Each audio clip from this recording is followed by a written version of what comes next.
Welcome back. Hey, welcome back, everybody. Welcome back to the Summergeddon Super Squad series. This is round 2, playing the life cycle battle plan. Correct. Life cycle here is that the player who's the underdog, or if neither is underdog, you will roll off to find out who is, will pick either the red or green objection to be the primary objective, and then it will turn in a clockwise fashion as to which one's the primary function. Absolutely.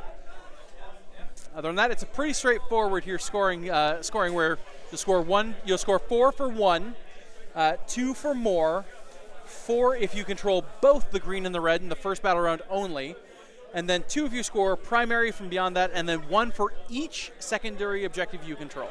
And then obviously the first round there aren't primary or secondary. Correct. Which is why you have the extra 4 for the green and the red. Yes. We got a great matchup here today. We have another couple St. Louisans here for you. We have Yancy Aviles-Bofill and Dan O'Day representing Blades of Khorne and Ossiarch Bonereapers respectively. Yes.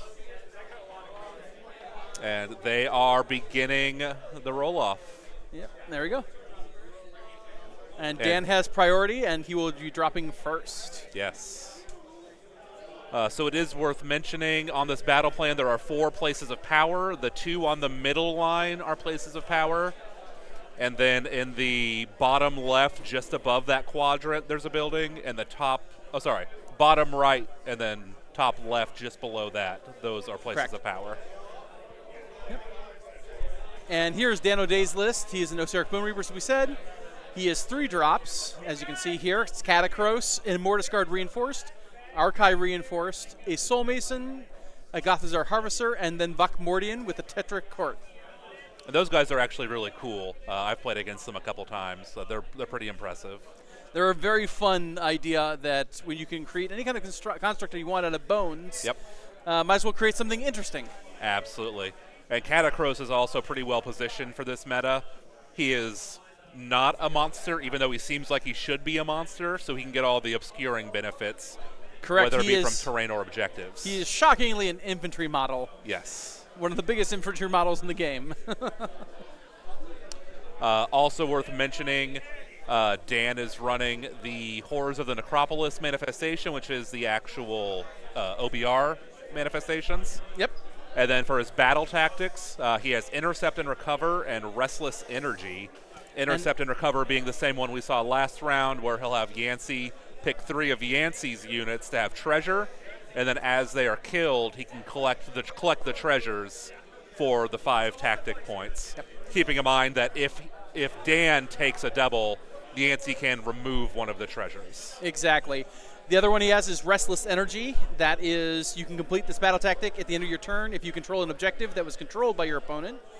And then if you complete an tactic, if you have every objective in enemy territory, which will be a bit daunting here in this particular battle plan, as there are 3 objectives technically in your enemy territory. Yes. And then finally, if you control every objective on the battlefield, you score the final point for Restless Energy. So a very control-based kind of list here with a little bit of assassination from the Intercept and Recover.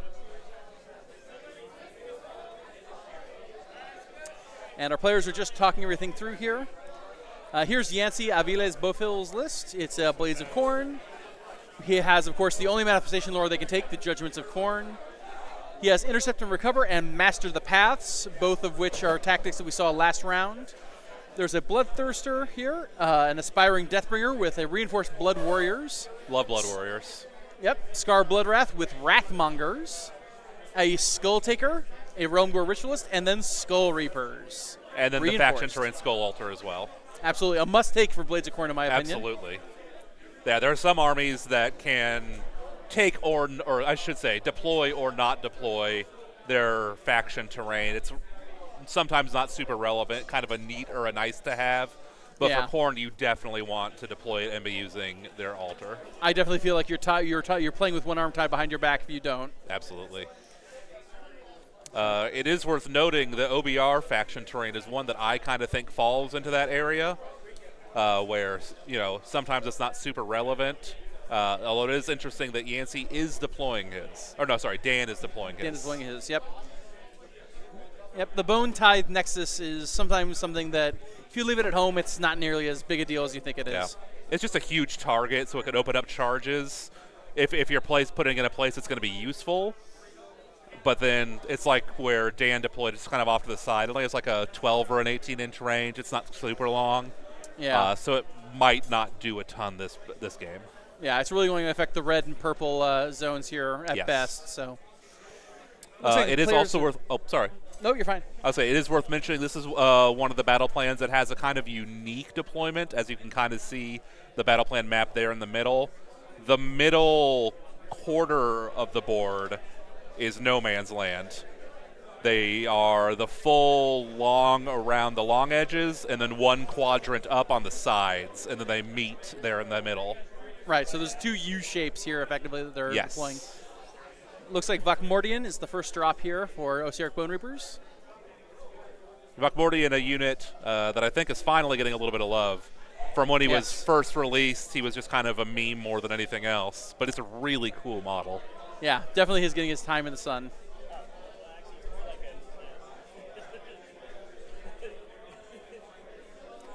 And, of course, no deploying within 9 inches of enemy territory, so hence they're putting out their 9-inch deployments here. And a surprising fact about Blades of Khorne here is that most people consider Blades of Khorne to be a very straightforward, run up and punch 'em kind of faction, but honestly, they have to be a very technical, very cagey, strategically bullying kind of faction. Mm-hmm. Absolutely. I haven't played them at all in 4th, but I played them a fair amount in 3rd, but I played it as like a heavy control army. Yes, I absolutely agree. They look like they're the army for people who just want to run forward and punch things, but typically a lot of players then run into a problem here of, I ran forward and I punched things, why didn't I win? Yeah. So, all right, so there is the Yancy's Bloodtather. first drop. Yep. And while they're deploying here, we want to thank some of our sponsors here. Meta Games out here in Springfield, Missouri, our friendly local game store, who are gracious enough to host us here at the Summergeddon Super Squad Series. Grey Matter Games, Starge Force, and Artist Opus paintbrushes. Looks like we got some. So we're seeing the Archai, and I believe Catacross will be seeing deployment now. Yep.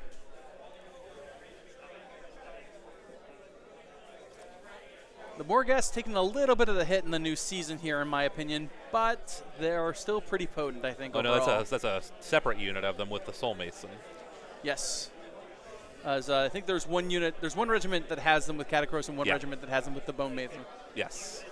The one with Catacross also having the Immortus Guard, yes. which I imagine will probably be chilling out in front of Catacross to protect them. Exactly. There's the aspiring champion, just putting it all out there for him. Yep. Pretty excited about his new model. I think the new one that got announced recently looks really slick. Yeah, it looks like it's a very passive pose, but at the same time, it's very threatening. Really great job by the sculptors. So he's dropping the Blood Warriors now. Yep, and the two models that were just put down are the Gorglaves in the unit, a special weapon in the unit here that does just a little bit more juice to him. Blood Warriors being one of my favorite units in the army, because they have an impressively good save for an army that lots of people might think of being like berserkers. Right. Yeah. The heavily armed mortals are definitely tankier than one might expect from I don't care from whence the blood flows. Yes, because I think they're still on a 3-up in this edition. Yes, and if they're on the Juggernauts, there are still 2-ups, I believe. 2-up, yeah. One of the only, if I think the only 2-up save native in the game. I believe that's correct. Since because Kragnos used to be a 2-up, but he's a 3-up now. Yep. Because they improved his ward. And because destruction can't have nice things. That's also true. Here comes Big Daddy Catacross. Big K. There's come Special K.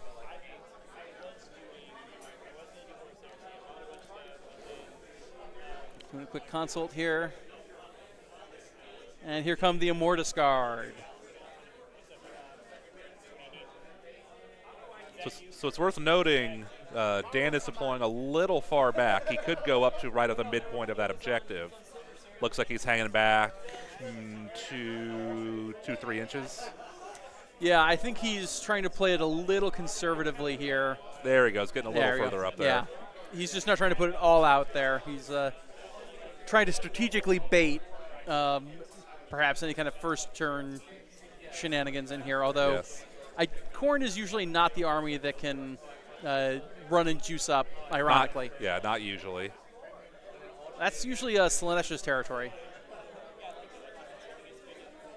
And it looks like he's not using the Immortus Guard to block Catacross. He's just putting them alongside. Yeah, well, they So I only guess need to be within combat range, I believe, in order to get the improved ward. Yeah. And there's the Harvester. Get some passive healing going as stuff is killed. Yep. And with the lots of things like Bodyguard in this season here, it's not nearly as important for them to hang around. Yeah. And the Gothic Harvester, they're like backing in there slowly. He's moonwalking across the field. That's right. At least spacing doesn't matter in this game. Yes. So I believe that Dan has fewer drops. So Dan is going to outdrop Yancy regardless. So he'll be the one that has the pick on first turn. Yep, Yancy will definitely have control over that.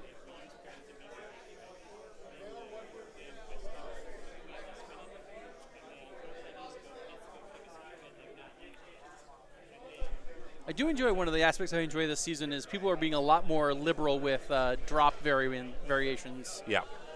Last season, everyone was playing very conservatively, trying to whittle down as few drops as possible, at least until that mid-season update. But now people are experimenting a lot more. This is a great time to be in the season where people are still full of experimentation. Yeah, especially this early. So there have not been many, there's probably maybe been a handful of big like GT level tournaments using the new season.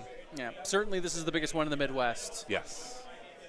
And here comes the Bloodthirster deployment, kind of the primary hammer in Yancy's army. The Wrathmongers can do pretty good damage, but Wrathmongers and the Skull Reapers are also no slouch. That's true. And there's the army. Yep, that's Yancy is fully deployed. And there's his treasure tokens.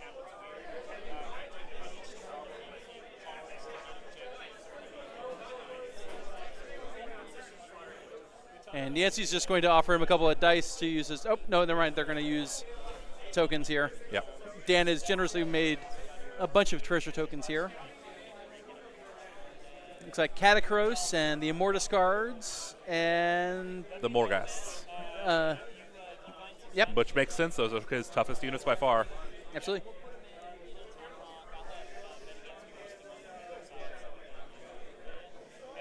The Rumgor Ritualist. Yep, Rumgor.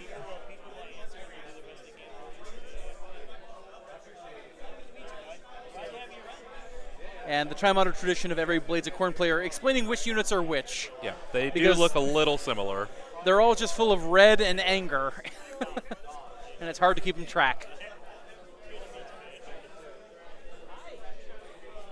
So the Rumgor Ritualist being a pretty fragile support hero being picked for that might seem kind of weird, except he's going to just immediately put her into the altar and be pretty safe. Yeah, she'll probably spend most of the game in the altar, if not the entire game. Yeah, I doubt, unless something terrible happens, I doubt she jumps out of it.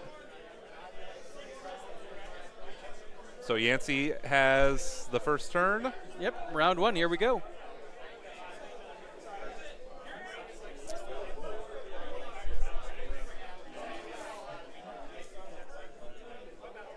Four command points, and Yancy with one blood tithe. Which is from his heroic trait, I believe. Correct.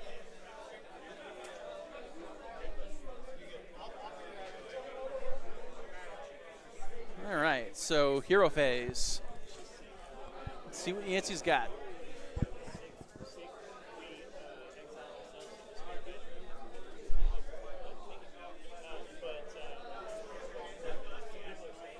And Yancy is just merely pointing at his Bloodthirster. He's not flipping off the good people at home. yet. Marcus Arc, Mike, are our mics coming in and now?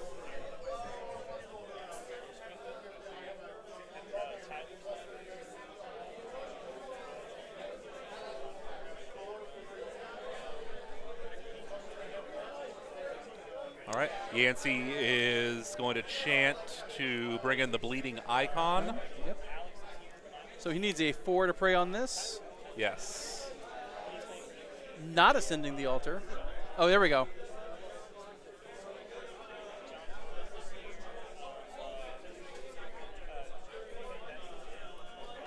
So now a 3 and 6. There he goes. Yep. It being a 4 base to summon the manifestation, the altar does give you +1. Right. So 3, but then so.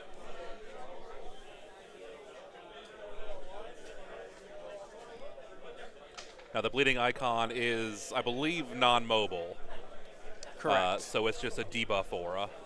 Yep. Within 8, I believe he rolls 2d6. And yes, and he basically rolls 2d6, and on an 8+, he negates a command point. Yep. Well, while within 8 of the icon. So that's going to be rough. Ossiarch love their commands. So yeah, makes a pretty healthy little zone of not like incredibly reliable protection from commands. 8 is just slightly above average on the 2d6, but not incredibly difficult either. It is Khorne's favorite number, after all. It is, in fact. And it's still a nice little threatened zone of nope. Yeah. So.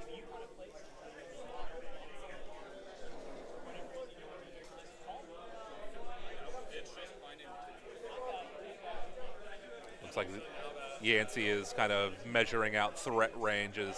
The Yep. Archive is the only thing that has a particularly long threat. Yep, just trying to make sure that things work out the way he does. This game does allow pre-measuring, so there's absolutely nothing wrong with him double-checking to make sure his plan will work out. Yep. Blood Warriors running for 5. So that'll let them at least keep up with their buddy. Yep. Now, it is worth noting, Yancy's army is not the fastest either outside of the Bloodthirster. I think they're mostly 4s and 5s for their movements. Yep, because outside of the Bloodthirster, it's a bunch of mortals. So it's a bunch of people. Bunch of dudes running around on foot. Yep. If you like your folks half naked and angry, Blades of Khorne might be the faction for you. That's true. Which will be we're in for 1. A little night and day from game 1 when it was Flesh Eaters versus Night Haunt. There was a lot of mobility on both sides there. Yeah. Whereas this is 2 relatively conservatively moving armies here. So it looks like Yancy did get up to.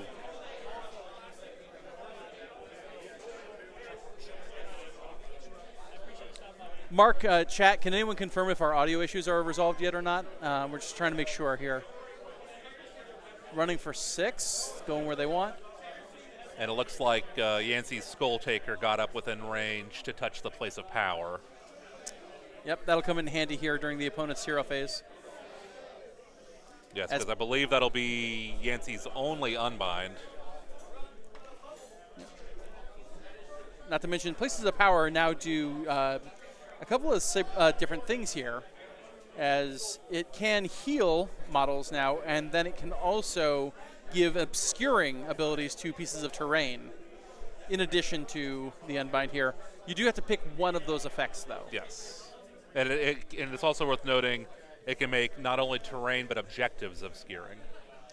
Correct. And given how new obscuring works now, that is a big deal. Yes, but not as super relevant in this matchup with relatively little ranged. Well, I don't know if there's. Correct. I think there are 2. The Bloodthirster has a ranged attack, and the Gothazar Harvester has a pitiful range attack. Yeah. I think the Soul Mason might too. I am pretty sure he does not. But yeah, that would be the max. Yes. This is still very melee focused, is on both sides. Absolutely. All right, so looks like Dan is redeploying the Morghast. I think probably to help kind of throw off Yep. Yancy's Oh, only pre-plan. one. You always hate it. Yep. Well, it does increase their base threat range from 12 to 13 inches, so. True. And that is a command point spent from Dan.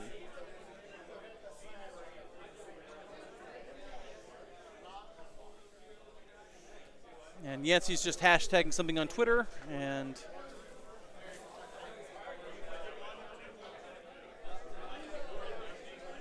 all right, end of movement phase. Yep, No so I think shooting, it's no gonna be the end of charges. Yancy's turn. Going to end a turn. No tactics scored.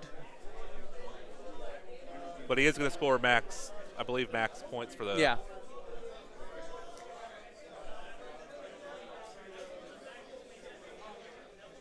Yeah, so Yancy is going to score. He has, yeah. He's going to score 4 victory points because he has 1. He did 2 more because he has more. It is the first round, so he'll get the 4 for having the red and green objective. So, yeah, there'll be Correct. a full 10 points. Yep, full 10 points for Yancy. But no tactics scored. No tactics. All right.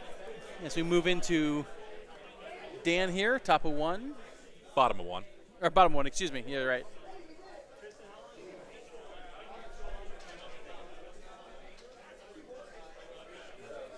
Yeah, looks like they're just setting up the Tabletop. Tabletop. Tabletop scoring app to score the game. Yep.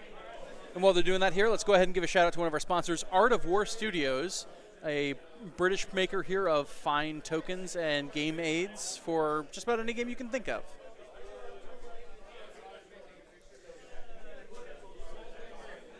And apparently, Dan's phone wants to make Yancy Nancy. I'm not sure what kind of commentary it's doing there. Perhaps something will awaken in Yancy in this game. We don't know. So, yes, looks like they do have the scoring finalized on their end. So now Dan is starting his turn. Spending a command point here for +1 save to 3 units. The Catacros's command ability on his War Scroll. So that puts Dan at 2 CP currently. And Yancy did tap the place of power for an unbind on his Skull Taker. Absolutely.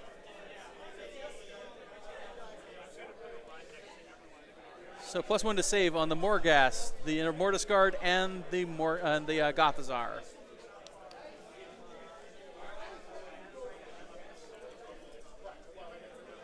Empower Nadrite weapons on the 11. Yep. Nicely done there So on the Morghast. So that'll make the crit 2 hits go from a 6 to a 5. Yep. Signature spell here, Soul Guide, I believe. On a 10. An 11, excuse me. He's +1 to cast. Yes, I apologize. Yeah.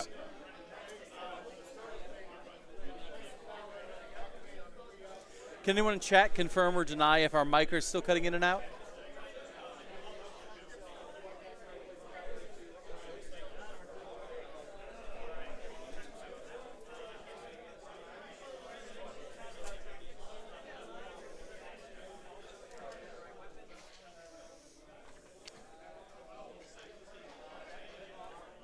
And he's casting Empower Naderite again, which is an unlimited spell, so he can cast Correct. it once off of each wizard, the Soul Mason, and Vokmortian.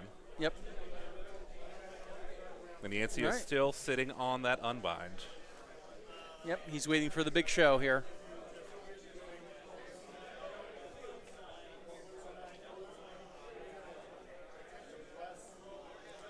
So the Immortus Guard now also have Empower Naderite. Now we're going to cast the Screecher. Casts on a 9. This one will be unbound, hopefully. And he got it. Yancy on a 10. Nicely done. Nicely done. Saved his unbind for the right time. Yeah, especially the Morghast can get into combat reasonably easily. The Immortus Guard, Not so much. Yeah, they're not going to get very far. All right, magical intervention prayer here for Just banking the points there Yeah. for 3 prayer points. Normally it would only be 2, but because of the +1 to prayer from the altar, it remains. Yes, it negates the penalty. Correct. Moving into movement phase.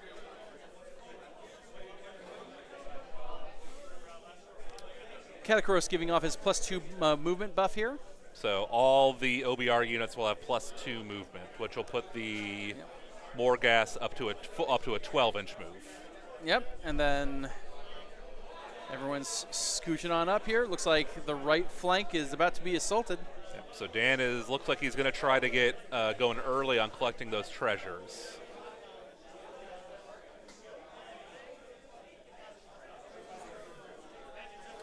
Not to mention, hopefully, if he can secure primary here Yes. on one of the 2 places it could possibly be.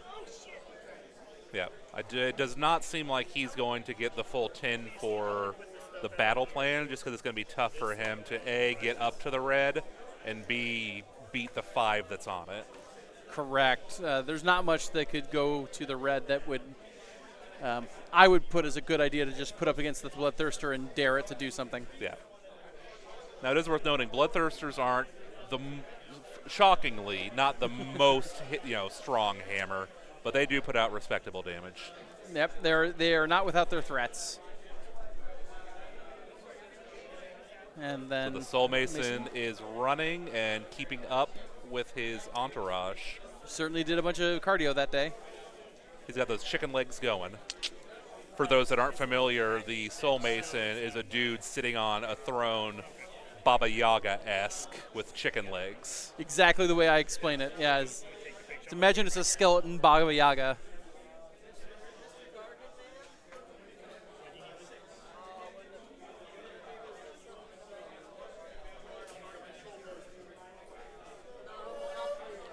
Measuring. So the Mortis are up to a 6-inch with the +2 movement from Katakros. Yep. All right, looks like Dan is going to just go all in on the lean left here flank and refusing lean right rather. Yeah, refusing the left flank. I guess he's trying to give a healthy distance to that Bloodthirster here. Yeah, he might send the Gothazar that way just to hold it up so the Bloodthirster can't come in willy-nilly. I could see that.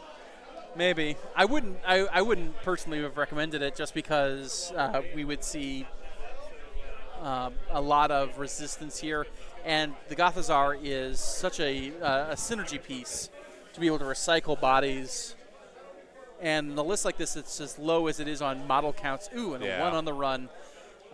He definitely needs to squeeze every bit of value out of each piece here. That is true, especially since OBR does not have its recursion abilities it had in 3rd edition. Yes, it's definitely not nearly as crazy as it used to be. When stuff dies, it pretty well stays dead. Yep. It's getting it to die in the first place, though, is the challenge.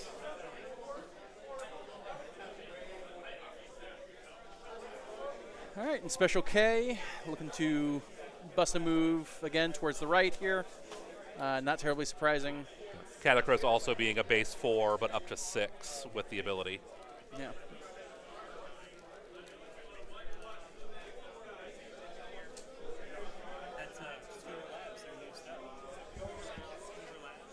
All right. And as predicted here, Katakros going on to a refused right flank maneuver. Left flank. Refused left flank. Is it? Oh, it's the right side of the screen. Sorry. Yeah. Katakros measuring his pretty impressive control area for his buffs. Yep.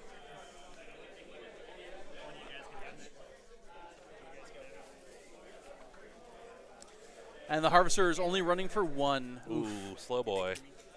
Tough, tough.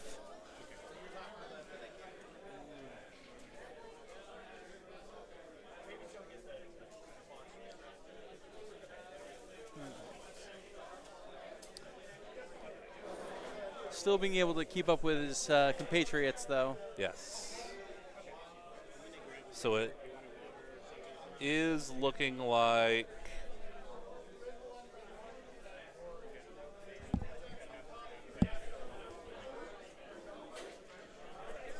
So it is looking like Dan will not be scoring the full 10 battle plan because he's not even close to that, to the red objective. Nope, but that will give him underdog, which will allow him to choose the primary. You see, the downs. I also don't think he's going to be the underdog because I think he's going to kill one of those units. Those Morghast are by far his heaviest hitter. That's true. If he can kill one or both of those treasures, it is, yeah. Now, it's interesting, though, that if he kills 2 of those treasure units in the same turn, he can't score them in the same turn, but he can score them in subsequent. It would have to be a later turn. Yeah.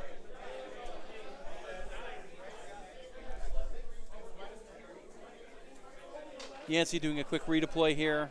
I believe he's redeploying Scar Bloodwrath. Yep. Everybody's favorite boy of I'm dead. No, I'm not. Yep.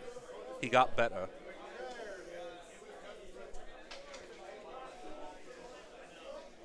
Oh, no, he is doing the Wrathmongers. Okay. Oh, yeah. He's protecting Scar.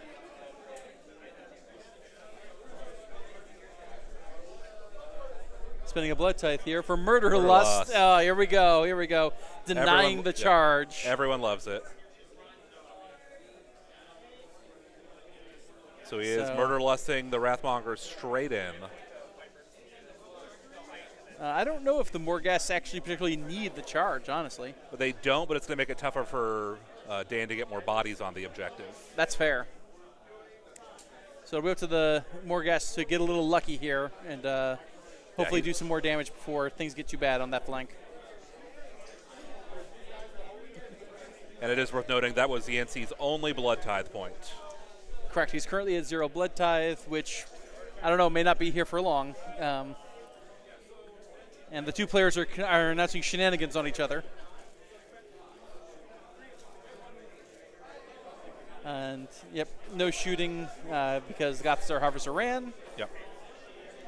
So now we'll see. I don't believe there's going to be any charge. I think pretty much everything else ran.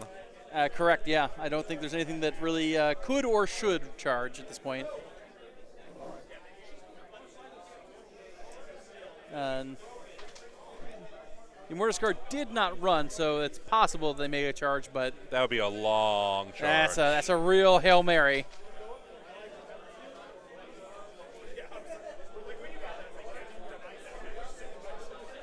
You're gonna try and chance it because hey, could see boxcars. Nope. No, not with a 7. Halfway there. Bon Jovi song.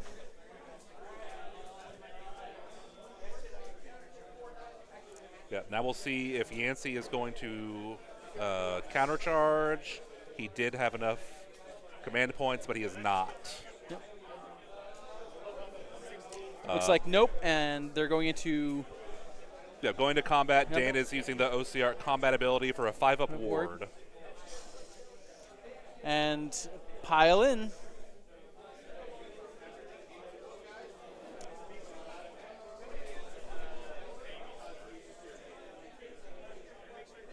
And they're just scooching. So. Yeah, so they're measuring out the 8-inch aura from the bleeding icon. Just so in case Dan wants to stay out of it, it'll be very tough. But I think he will want to, just to try and encourage a possibility of powering through. Or maybe even an all-out attack.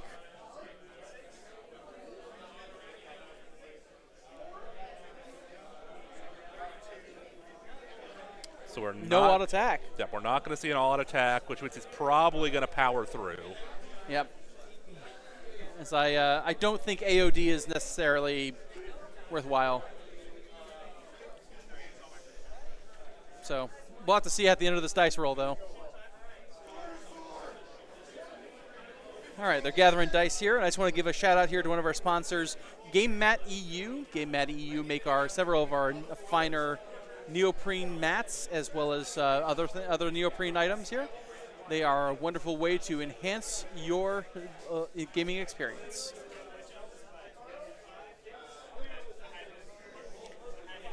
So 3s and 2s with 5s being crits here.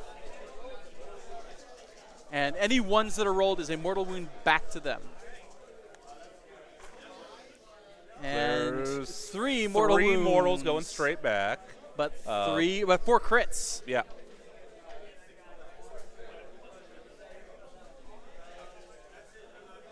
And it is a crit 2 hit weapon, so basically all his stuff's coming back. And crit 2 hits on 5s because of Empower Nadirite weapons. Correct. And 2s, I believe, here. Ooh. Not bad. But still, good crop. It's 8 coming in. And they are Ren 2. Yancy is declaring an all-out defense here. A little out of sequence, but Dan is allowing it. But that's okay. A little forgiveness is not too bad, and that's an important thing to keep in mind with these games. Is give your opponent a little bit of grace, and you'll probably get it back in kind. So 8 saves at minus effectively 1 because of AOD. Well, which means he's still on 6s, and he saves none. So that's going to be a lot of damage. Oh. Yeah, that entire unit is gone. And then 3 mortals back in at a 5-up ward.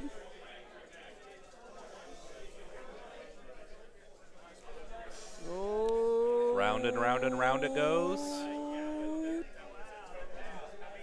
And hey, we got it. All right.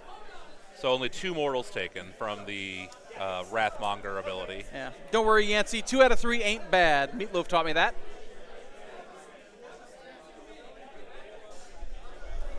And Yancy that is will get a another blood blood tithe, tithe. yes.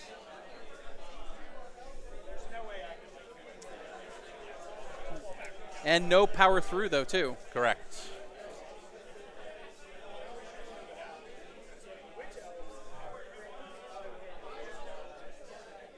So they're calculating victory points. I believe Dan is going to end up with 6 plus 5. So 11? It should be 11 unless I'm missing something.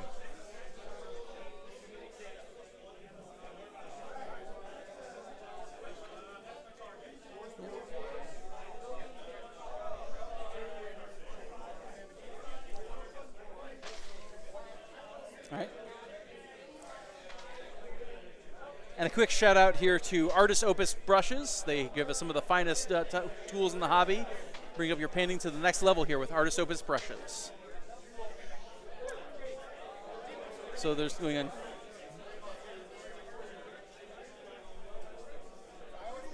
Oh, so there's some confusion. They're figuring out. It is going to be 11.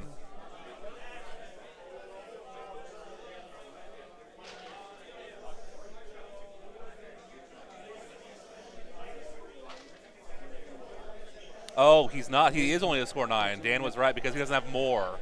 Correct. It's 2-2. So Dan will be the underdog.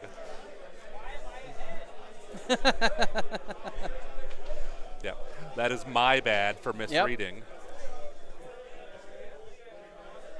Dan, the underdog, making him the victor, oddly enough. Yes. So that puts Dan at 5 CP. And turn 2, Prio. 6 for Yancy. 6 for Yancy. Yeah.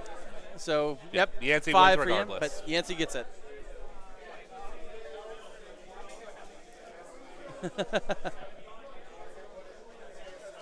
It's actually not a bad question here if Yancy actually wants to give him the double. It's not actually the worst decision he'll ever make. He's not in a position where he can take a lot of advantage from a double.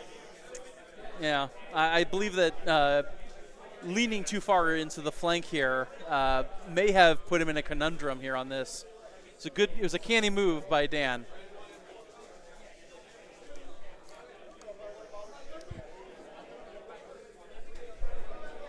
Looks like Yancy is going to take the turn, keep initiative going normally. Excuse me.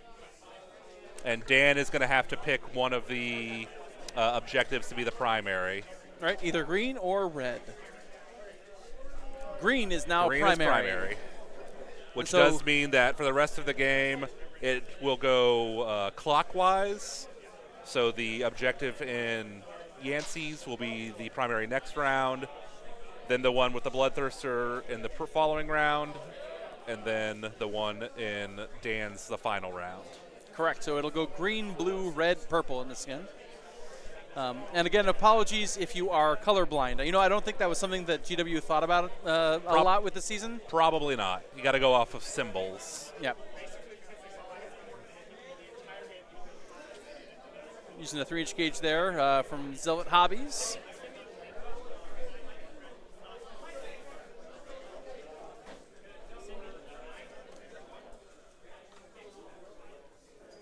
Yancy's planning around that 13-inch move here. Once again, just kind of getting scared here of the Morghast thing. Yeah, a little bit of an awkward position here. Yeah, Morghast hit hard, and they are surprisingly fast for an army that's reasonably slow in OBR. And very durable. Yes. Ironically, his own manifestation kind of getting in the way. A little bit, yeah.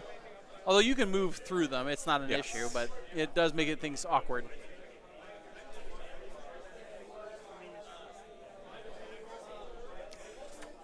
Oh yes, he does. He does score 5 more points, as he did convert due to Breathless Energy. No, that he is converted true. the Battletech at the end of the turn, so that is 5 more here. We'll update that in just a moment here. So Yancy is going to be able So to pick the Yancy is primary. now, in fact, the underdog. You're the underdog now, dog.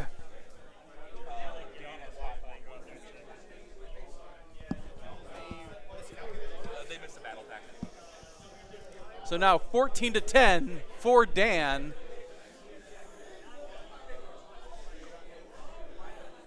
Which means now it's almost certainly going to be red as the priority here on the left. Oh, no, it's blue. No, you can't do that. It's red. There you go. It's absolutely red. There we go. Yancy's trying to be a maverick here, make up new rules. Oh, he's still going to choose the green. All right. Okay. So nothing changed about the life cycle. Well, he'll potentially get fewer points this round, but he's more set up for more points the next 2 rounds. True. That's Yancy, always thinking 3 moves ahead. Yeah, because blue is pretty well his, and he could reinforce red a lot. Correct. And hopefully by the time it gets to it being on red, he could be engaging purple. So he is. And cutting himself. He's doing a prayer here for a total of 7. So he is putting gore flesh on the Blood Warriors, who are the big anvil. Every phase, they will ignore the first wound, kind of like the Krulgas Cruciator's ability. Yep. And unfortunately, just 1 shy of the super prayer. Yes.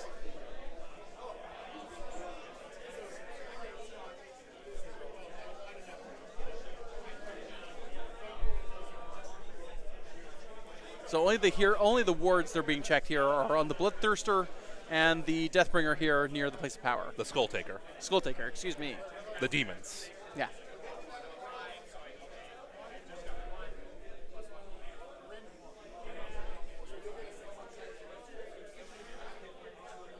All right. Dan spending a command point here to give. The spell, Not casting Soul Guide, though. Soul Guide does fail, which is the signature spell of the Soul Mason. Yep. Need to cast it again because it only lasts for the turn. Correct. So he put it on them last turn, but it fell off. Yep. But at least Empower Nidrates is still there. Yes. Yeah, we now have a token to mark the primary. Using one of the nice coins we got as a swag prize here at Summergeddon.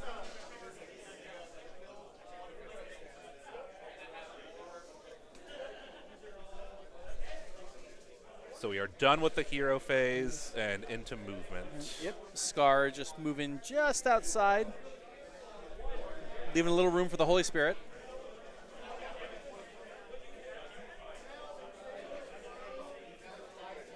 See how aggressive he's going to be with his Blood Warriors. I assume he's probably just going to run him up the middle. It's either that or he shifts him towards green and have to reinforce that flank, but looks like that's not the plan.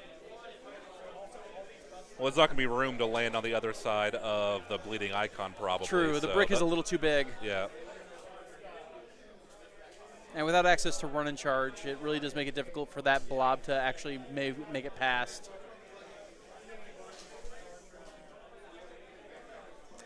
You know, I've never seen Khorne Castle before, but here we are. I've only seen Khorne Flake.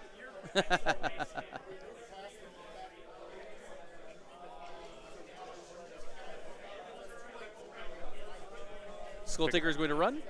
Skull Taker For being a one of the few heroes, a foot hero that's supposed to assassinate other foot heroes. He does it pretty well, though.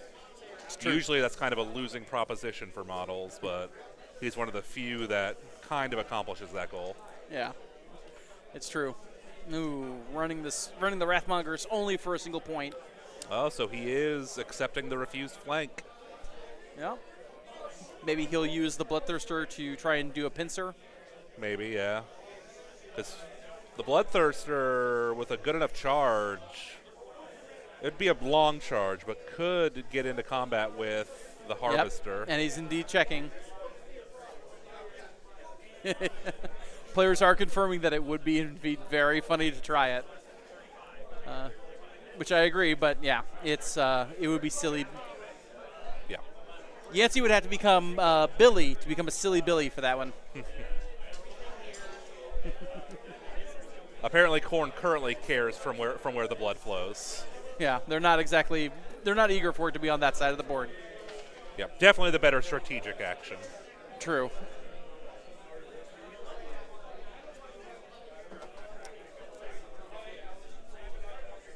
Dan O'Day with 3 command points.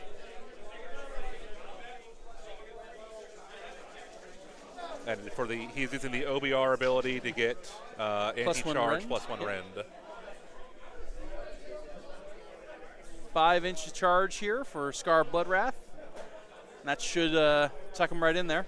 So the thing with Scar, because he is not going to kill the Morghasts, but with Scar, when he dies, I believe if you roll an 8 on 2d6 in subsequent turns, he can come back. Correct. Which gives him the mobility that he wouldn't have, the Khorne wouldn't have normally. Yep. He only comes back once, though, if I remember correctly. The only model that can come back an unlimited number of times, I believe, is Eternus. Failed charge there from the Blood Warriors. And sounds like that's it for charge.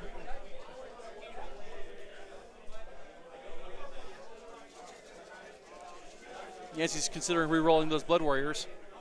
Scar Bloodwrath can come back multiple times. Oh, well then great. All right, so re-rolling the charge, and that's not going to do it. No.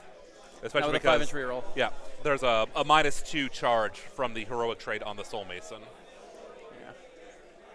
I believe it's called And diversionary charging tactics. 8. Yeah.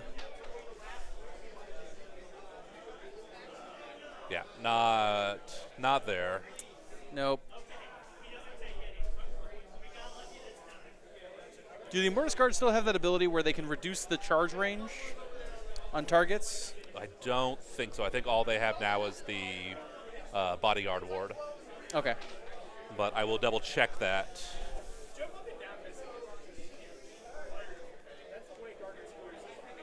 But it looks like the only combat they're going to have is Scar.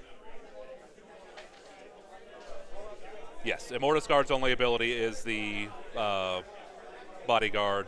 It's not a traditional Bodyguard ward. Right. It buffs someone else's ward and then passes off to them. Yes, and it also improves ward saves on someone nearby. Yes.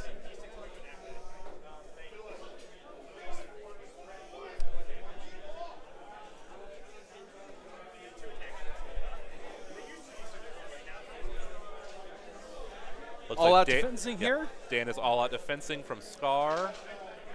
And we're going to see if the bleeding icon can negate it. Yep, Yancy has to roll an 8 here to deny it. And he does. Oh, rolls that 8. So the command point is spent, but no effect. Correct. So 6 attacks at 3s and 3s. Rend 1, damage 2, I think. 2, yeah. Yep. Crit 2 and hits. crit 2 hits. And there is 1 crit, so 4's coming in for 3s here. Another one drops out, so 3 at -1 here.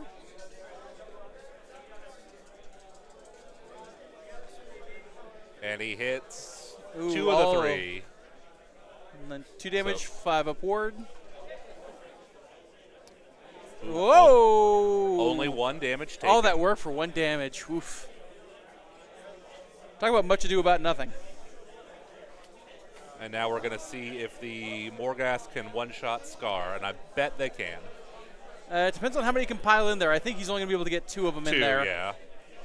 But that is statistically more than enough. Yeah.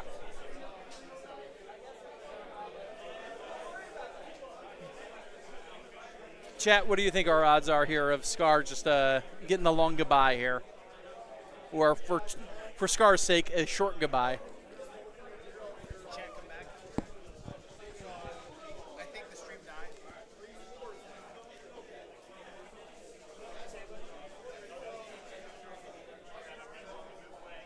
He might get a 3rd one. It looks like they're trying to finagle it.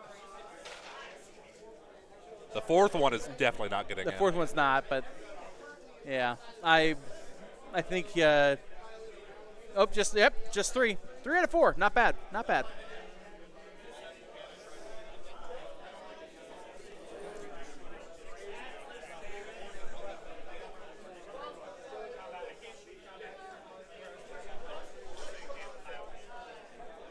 -3 rend here. Oh. Yep.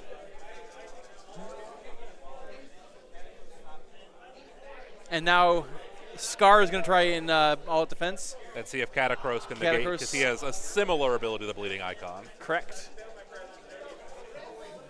And here we go. Pull out the 1s. At least no mortals back this time. Correct. But bring back 2, so overall, not a bad trade. And now 2's the wound. Oh, still Snake Eyes, but that's 5 at Ren 3. Yeah, so he with the all-out defense, he is up to 6s, so he can Correct. survive. Ooh, yep. Scar is paced, and he will get a Blood Tithe point. Yep, and another treasure token is scored. Yes.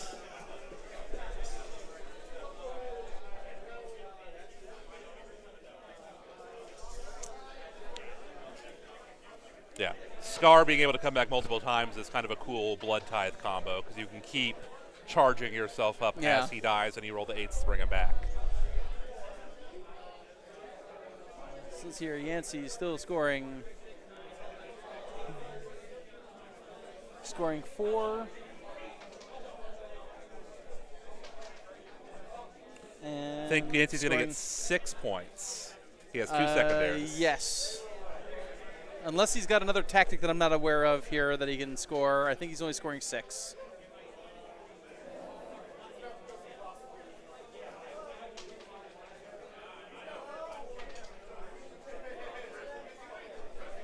Oh, so it's only going to be 5 points. The only blue and purple are secondaries. Correct. So 5 points because no hero died, so no tactics scored for Yancy on this turn.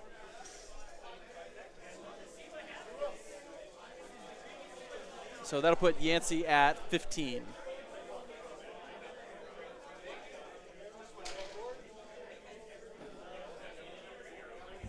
Yancy should be at 15 and Dan at 14. All right. Now Dan is, of course, left with the unenviable task of trying to get rid of that blob. Yeah. Especially with that manifestation just sitting there. Yeah. The banish on the manifestation will decide a lot of what's going to happen on this turn. Absolutely. Catacross is Handing out his passing out the +1 +1 saves to the same units, the Harvester, Immortus Guard, and Archai. Yep.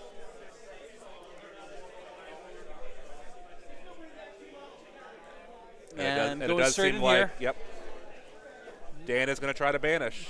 To quote, banish that stupid thing. Ooh, 6, not 6 going is to work. not enough, needs a 7. It's also worth noting that Yancy used the Place of Power to get a Unbind on his Bloodthirster. True. Okay, so Naderite weapons. Maybe. Maybe? He's thinking about it. We'll see. Okay, we're going to try Soul Guide first. Soul Guide Guide on goes a up 9. 10. 10 because of +1. Yep. All right, so Soul Guide going through. Strike first on the Morghasts.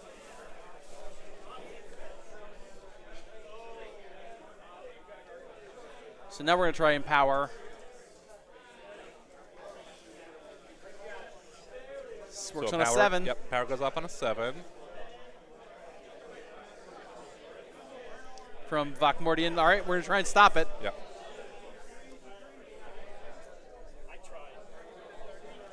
They're checking if it's a Holy Within or just Within. Mostly holy. So I do not think it'll be going there.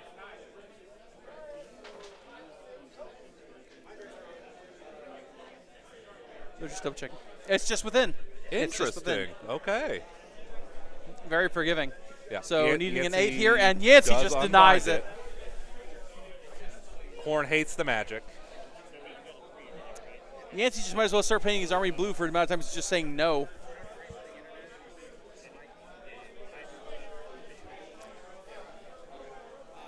Empower into from Vokmordian.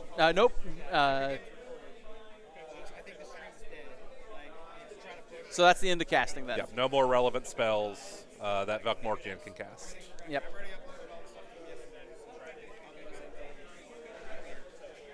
I know you don't care, but I'm just letting you know, man. Oh, so Vokmordian does have one more spell cast here. I spent 20 years doing that. Nightmare Screecher? No, no. Oh no, casting the DPS spell. Shard Storm, here we go. So, works on an 8, 9. 9. And a Shuriken on a 5 up. Yep. Yancy has Oh! Khorne. Does ignore it and get a Blood Tithe. That is now 2 Blood Tithe for Yancy.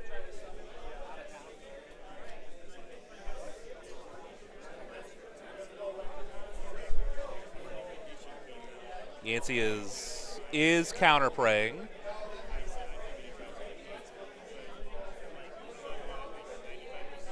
And he's Praying bringing for out the axe. The Wrath Axe. I love the Wrath Axe. Oh, got it on a Yep. 7. A 6 Down to with a 6. minus Down to 1. 6 with the -1. You're But right. only needed a 4 anyway, so. Woof. So he's going to ask him a question. And more importantly, do more blocking. So now the Morghast will be borderline impossible to get back. Right. Perhaps. The Morghast could just move horizontally here. But to get back. But yeah, to come in from this approach would be, yeah. I think it's a better choice for Yancy to put it there. Blocks it more. He can either choose to have them spend a turn just getting rid of manifestations the old-fashioned way, Yeah. or to have to just kind of just let that be a refused area. Yeah. So it looks like Dan might be moving, like we were talking, to get them over to engage the Blood Warriors. Yep. And any movement shenanigan phases, obviously for Yancy, with Scar coming back ? I think Scar might only come back in his movement phase, but you could have potential murder lust and such. Could be either. Yeah, true. Murderlust is always on the table.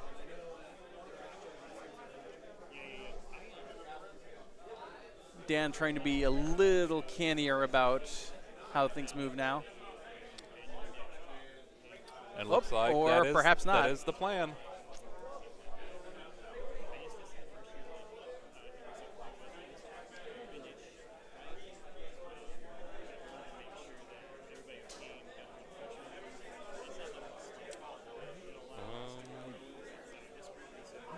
He will need a decent charge if he goes in this direction, though. True, and if he murderlusts into combat, it'll be That'll left to throw a everything off. a very pathetic pile in here that all he'll be able to do. Dan with only 1 command point left.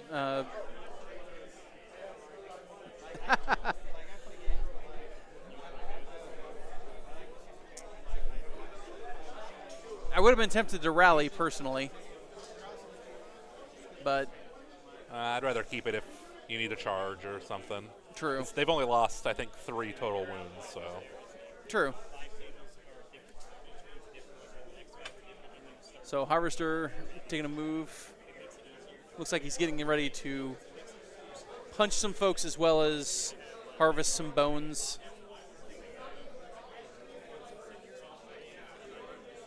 It'll be interesting to see whether he brings it up to support the Morghast or tries to hunt the red objective. Yep. It does look like he's going to support the Morghast. Yeah, I think he's more focused on taking the brick out here, which will leave the Bloodthirster open to flanking. You know, it just kind of occurred to me here. Both factions obsessed with tithes. Yes, and bones. Well, skulls. And bones. Yeah. They're both very much interested in calcium and tithes. Yes. Only going to get 1 or 2 Immortus Guard in there. If he Murderlusts in. I think a Murderlust from the Yancy is about to be brutal. Yeah, that's really going to choke things up here. Really going to allow that Bloodthirster to come into the flank and have some fun. Because those blood warriors are tough enough. Even all of that, I don't think will wipe them in one turn. It's too big of a brick. Yeah. Because they're 2 wounds each in addition to being a 3-up save. Correct. It's a lot to chew through. It is not like the last unit here where one and done is not possible. No, one and done might be possible, but not with him. If he Murderlusts in, no. He simply won't have enough dice for it.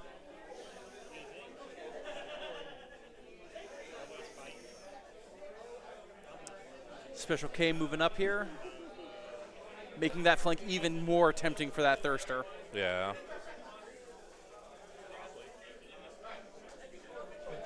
Because you can imagine him just flapping up to here and then charging in, landing.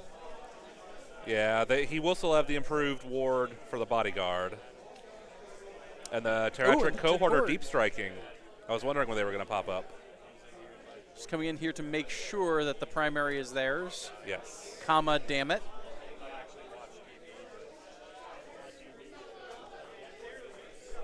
Yeah, the Terratric cohort giving the deep strike to an army that traditionally hasn't had that. Yep. And then they also hit surprisingly hard for a unit like that. And not inconsiderable amount of effort to take them off the board either. Yeah. They're wearing sweatshirts, not t-shirts. Correct. And I don't know if I would have left them for another round and let them come out in 3 and see if they could pop them up around on the red. Yeah, that might have been a more interesting play.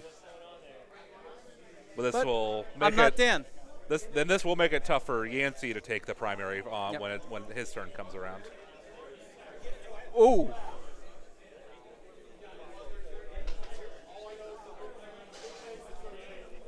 Roll the 12, so Scar coming back. Yep. With a vengeance. And outflanking the Tetric Court. Yeah, so Scar does come back on each hero phase. I couldn't remember if it was just the Yancy's or if it was both, and it is both. Yep. See if you can find a common angle here. Doing some trigonometry. There you go. Remember, kids, math is important. And then, of course, Murderlust, because why not?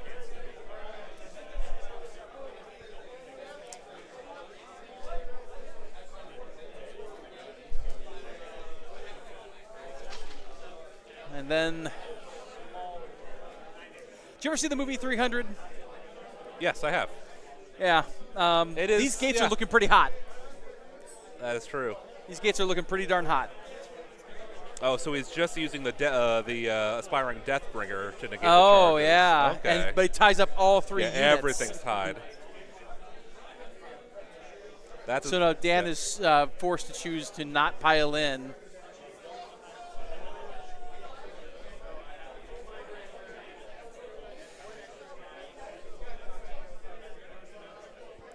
I think he's debating a charge with the Terratric cohort. Yep. Trying to take out part of Manifestation Alley there. Yeah. The Bleeding Icon does not have any attacks, and it is... But that axe sure does. Yeah, the axe can hit. And I want to say it's 3, like a flat 3 damage maybe.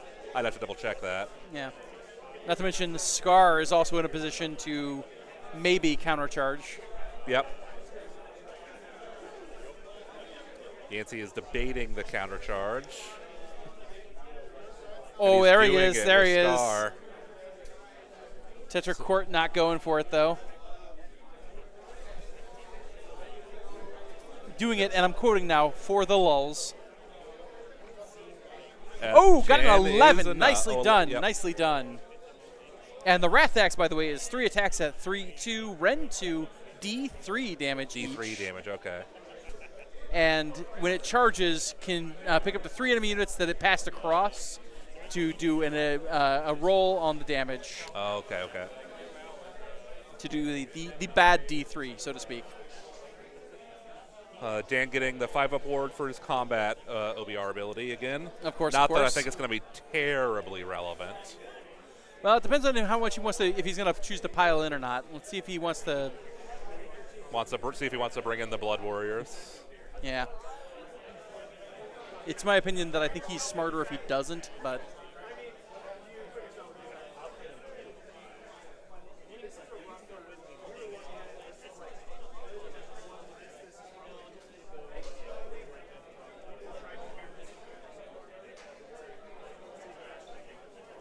They're conferring about what bonuses are currently active on the Archai.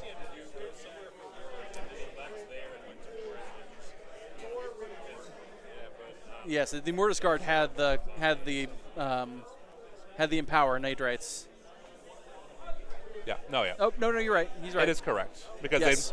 they measured for the holy versus not holy. Right, and it was just not a- holy. Correct. That's fine. Yep. Much like Yancy, I completely forgot that interaction here. So Yeah. again, being clear is kind, and there's nothing wrong with talking it out with your opponent. Oh, it looks like he is bringing in the Blood Oh, Warriors. there we okay. go. Yeah, Dan is all in. So learning to the pile in here is that pile-ins are difficult when trying to tag extra units. Yeah, because he has to get or stay as close as he is to The original Deathbringer. target, yeah. Which means that at best 2 more guests are going to get involved here. Into the Blood Warriors, at least. One other will be able to throw into one Scar into the probably. Deathmaster.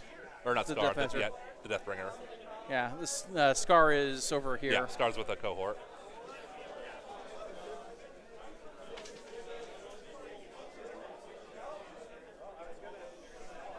Checking to see the range on that guy. Oh, And it's it is touching. in. There we go. The last guy's not doing anything. He's just hanging out, checking out the local real estate, seeing if Zillow's got a good price. There's that fine place of power next to him. Yep.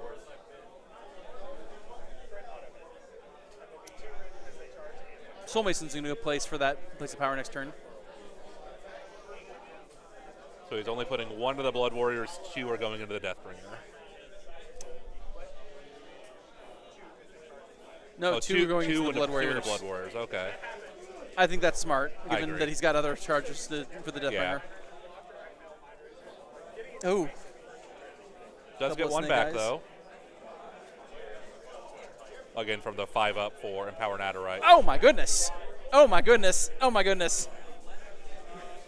4 coming in. Ren 2. 5 ups here. Saving Hits 2 of 2. them. 6 wounds. That's 3 dead duders.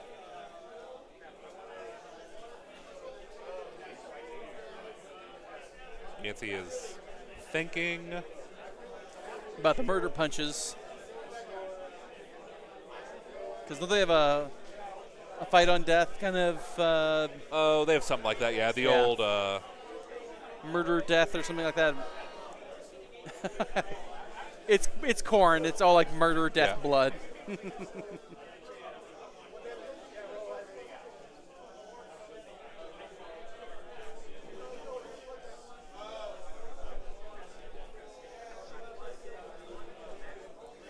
yes. So whenever a model Yes. is killed, if the model was in combat, on Right. they roll 2 dice for each 5, they inflict a mortal. Yeah, so he has to be very careful about who he picks. Looks like he picked up people from the back, though. All right, into the Deathbringer. Deathbringer. Started with 3s, ending with 6s. 6. I like those odds. Oh my God! Still 4 coming in. Yeah. Ren 2. saves one of them, but is still melted from the 9 damage. Yep, that's still plenty of damage there. But also is a blood tithe. Yep, more blood ties for the Blood God.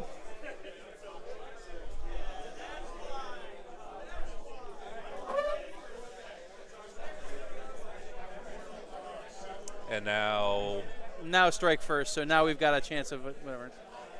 there. So Yeah. So that's now fight with the Tetra Court because now they're not engaged with anything else. and they didn't charge. Yep. Unfortunately, too good at their job, the Morghasts. Yep. Which also then gives Yancy the interesting choice of how many, whether he piles in with the Blood Warriors to Right. bring them in. I doubt he does. How many units do you want to fight this turn? Yeah, because that would then give Dan the ability to fight with his other guys. That just doesn't seem like a winning strategy. It's true. Not sure I like their odds.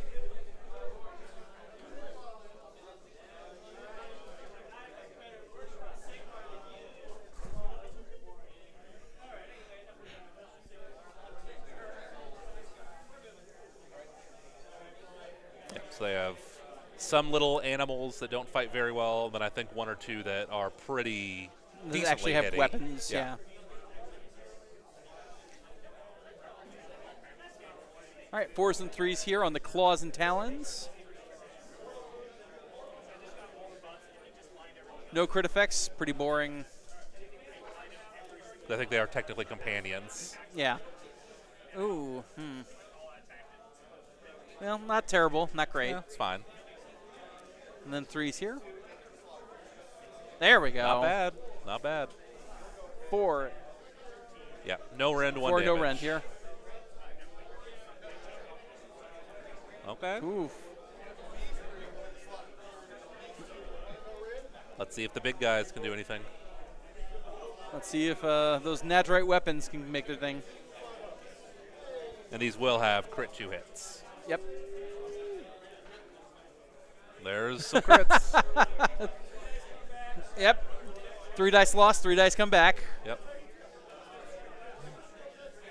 It's the circle of life. And then 4s to wound. Ooh. 3 coming through. Yeah, these will be 1 rend, 1 damage. Yep. 1 coming through. So Scar is going to live through this combat. Well, and he more importantly gets to take on the Tetracorn cohort here. Yep. Oh, but now we're going to check to see. Yep. So he is looks like he is not going to bring the other units, which again I think is the smart move. Just get as many of the Blood Warriors that can fight the Morghasts into them. Yep. Theoretically, I bet they could lift 1 of the Morghasts, maybe 2 with good rolls with the with the Gorglaves, Yeah. because the Gorglaves do pretty good damage.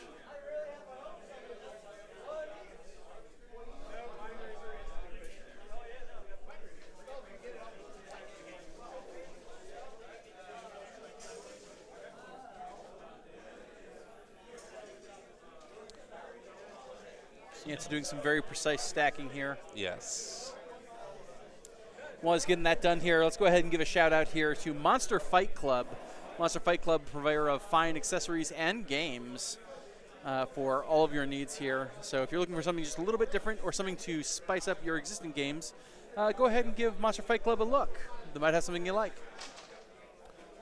And the Blood Warriors are on 32 mil bases, so technically the 3rd rank can fight.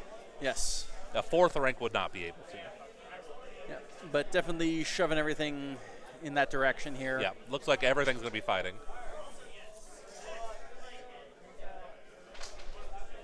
And checking to see if we can do an 8+ here to. Oh, another another AOD gone. That is 0 command points left for either party. Yeah, Dan spends his last command point, but it is negated.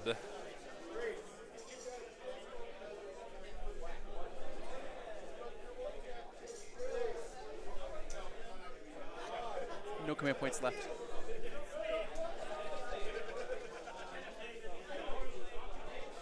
So we're rolling the Gorglaives first. Those are the good weapons. Yep. There Gorglaives. are 2 rend and 2 damage, but 4's to hit and misses most of them. Ooh, that's okay. 1 at -2 coming in here, and a 4 up. Doesn't save it. 2 damage. Does have the 5 up ward still. True, true. Okay.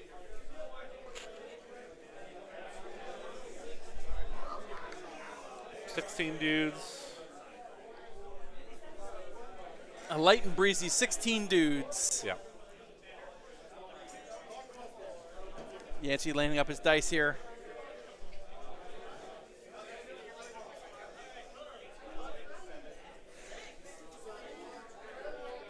Okay. Took Yancy a minute to get there. He is going to roll 2 sets of 8 guys. Yep. 4s here. I think it's also 4s and 3s, but only 1 rend, 1 damage. Yeah. If memory serves.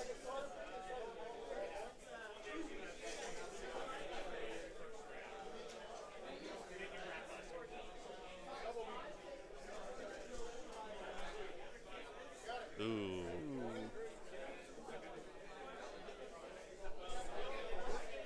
4 coming through in that first wave. Auspicious start here.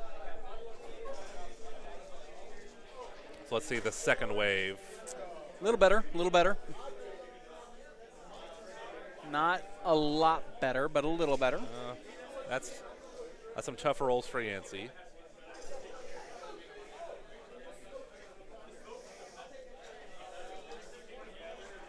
And 3s here. That's a little better Not at least. Much better. Only dropped 2 of them, it looks like. Yeah. So 9 plus 4, 13. Yeah, 13 total with a -1. Lucky 13.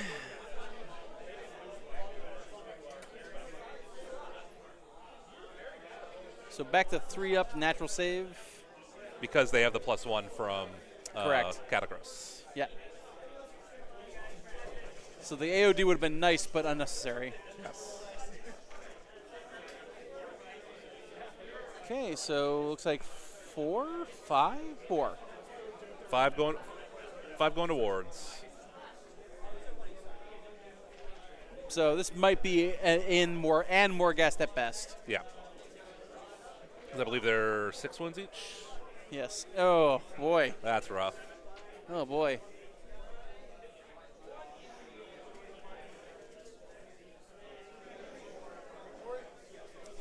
Opening up a little space there here, but still keeping the unit engaged. Yes. It's probably about the best he could have compromised for. So there are 4 wounds left on that unit. Yep. So another 2 wounds at some point would kill the second one.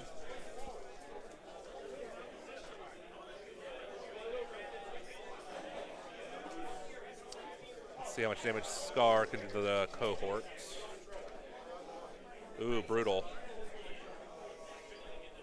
Oof.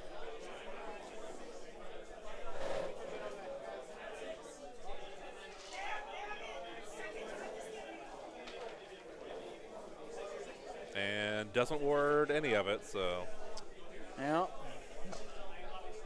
takes down one of the basic guys.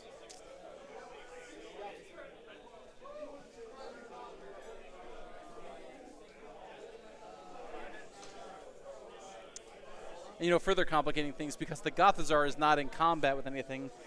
He was not able to gain any bone tithe points to be able to help return any of the Morghasts. Correct, yeah. This is the best Yancy could have hoped for, I think, given the situation. Yeah, turn went well for him for sure. Yeah.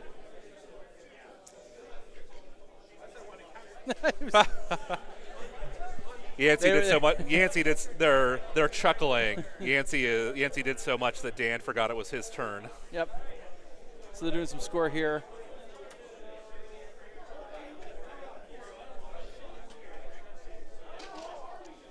So he controls the primary.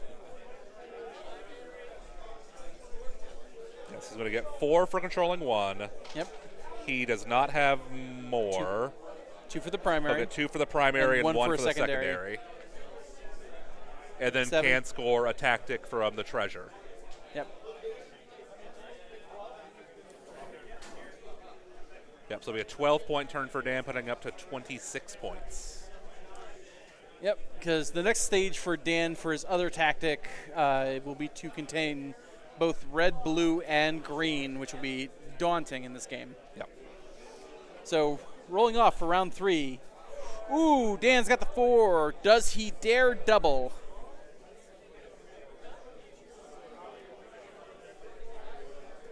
Yancy choosing not to re-roll his prio. And now Dan's got to see he was. Does Dan drop his final treasure here So we in got exchange for a double? Yeah. Oh, yeah, but I'd be so sorely tempted to take it personally. Yeah, he's probably never getting that treasure anyway. Correct. And he's up 11 points. So even if he scores no battle tactics and Yancy scores 2, theoretically still fine. He's still ahead.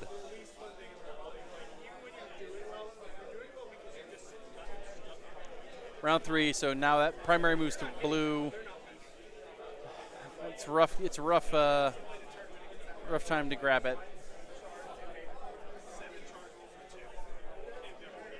It is worth noting now with that moving, green and red are now the secondaries. Yes.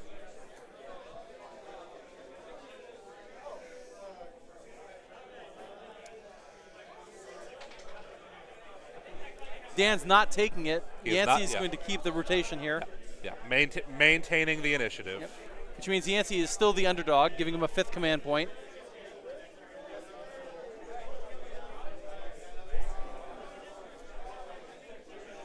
Yancy finally coming around to the idea that maybe tactics are a thing to do.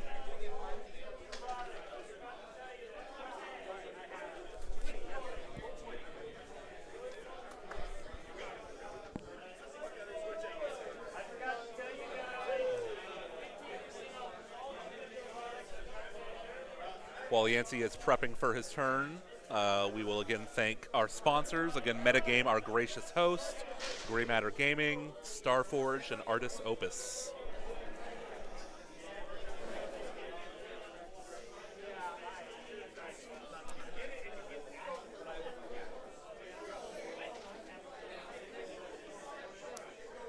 Yep, lovely Saturday here in late June out in Springfield, Missouri.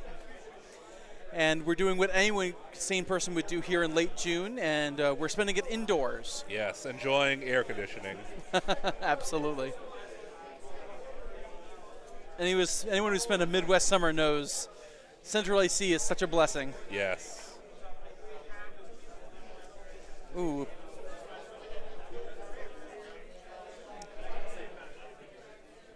Tried to pray, got a 1, nothing to happen here. And then tapping Place of Power with the Bloodthirster here for an unbind.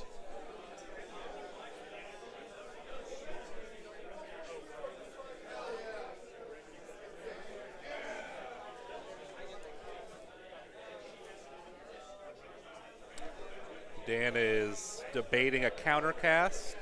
Yep. Spending a command point here for Magical Intervention.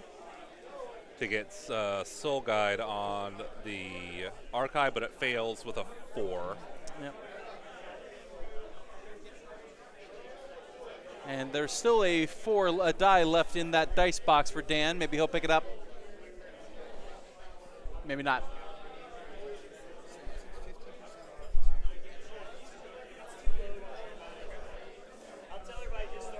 And if you need any more incentive to come down to MGU Unlimited, there is 15% off all GW products in the store today. So please, by all means, come on down here, show the store some support, and do what they said at my prom and prove your love. All right, Yancy decided now is the time. Bringing the Bloodthirster in. The trap is sprung.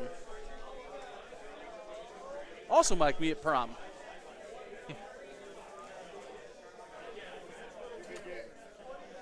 Makes me imagine he'll probably bring that other back unit up to support the red objective.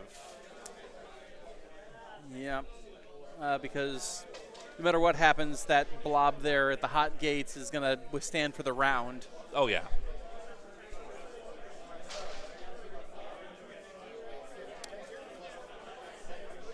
All right, the Realm Gore Ritualist is tapping her once per game to give a +1 to hit aura on, I believe, one of the objective. Within Yep. 12 of the blue objective. Wholly within 12. Yep, so +1 to hit on that big blob is oof. Yep. That's ouchie times.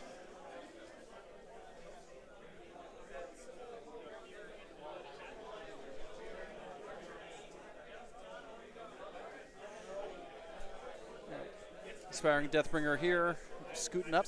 Skull Taker. Skull Taker, excuse me. Sorry, Deathbringer, long dead. Yep, that's right.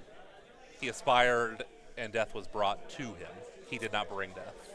Yeah, he made the best sacrifice play he could have ever made. I wonder if Yancy's going to go on the offense with that Wrath Axe now. Get up there and help clear up the cohort.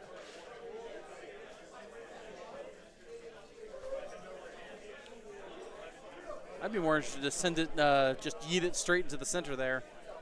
But it can't end within 3, so it's Yeah, it'll be place for it to land. tough to get it up there, because I can't imagine he wants to retreat with the Blood Warriors.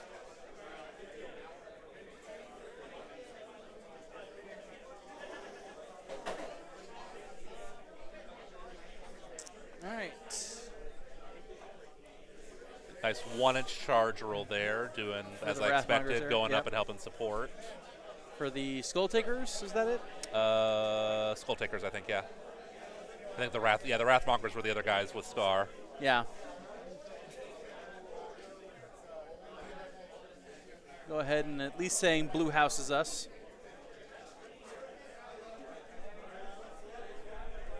All right, Wrath Axe moving 8 inches. He is taking it up to help, Yep. which is, again, not super shocking. Yeah, it's either that or he charges it up into the Morghast. Try and get it from both ends there. Yeah. The Bleeding Icon is paying dividends where it is. No kidding. The first shooting attack of the game, the Bloodthirster is going to use its whip. Yep. Into the Harvester here. They'll want to clear the dice box. Thank you, fellas.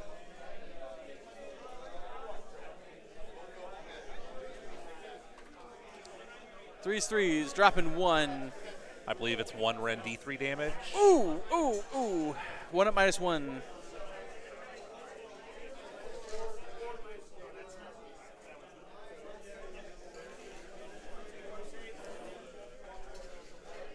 And he saves it. Nicely done.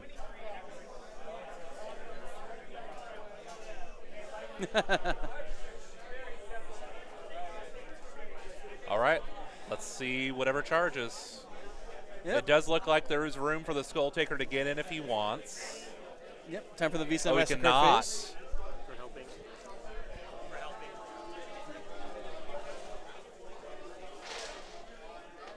Bloodthirster is going to give himself the 3d6 charge. Nice. He's going a whole 10 inches. Oh.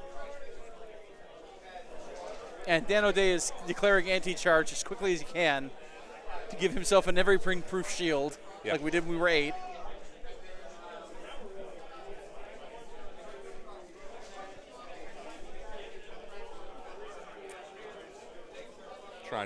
Yancy trying to decide his target. Oh, interesting. Going into the Gothazar, not into Catacross as I thought he might.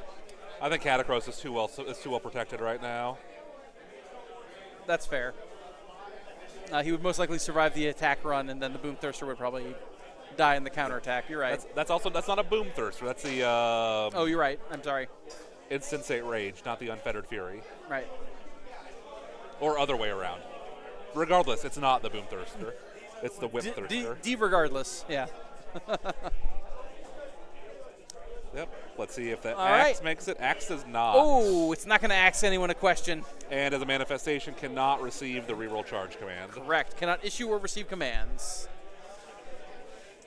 That's okay though. I think Yancy should be very happy with where he is. Yes.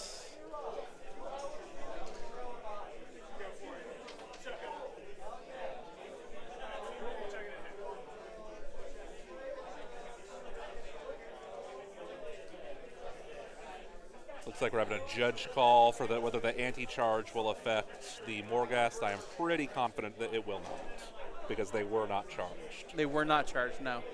The Gothazar is the only target Yes. here at this point that could take the anti-charge. Well, it does have it. Right. He did declare it.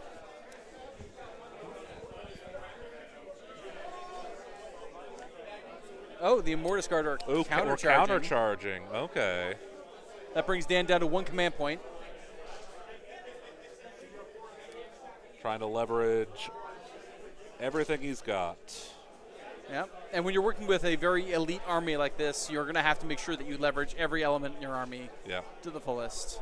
Now, this could be painful for Yancy if that Bloodthirster does go down. Yeah. That opens up the red objective for Dan. Yeah. Dan Very can breathe heavily. a lot easier if that Bloodthirster goes away. This might be one of the moves that kind of decides the game. True.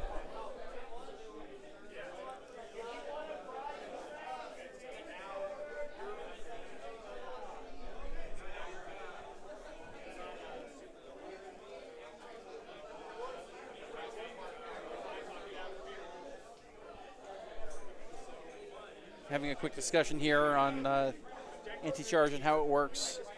In the meantime, we want to just thank one of our sponsors here, Mad Goose Gaming. Mad Goose, a Canadian company here, making fine acrylic tokens here for all of your Age of Sigmar and other gaming needs.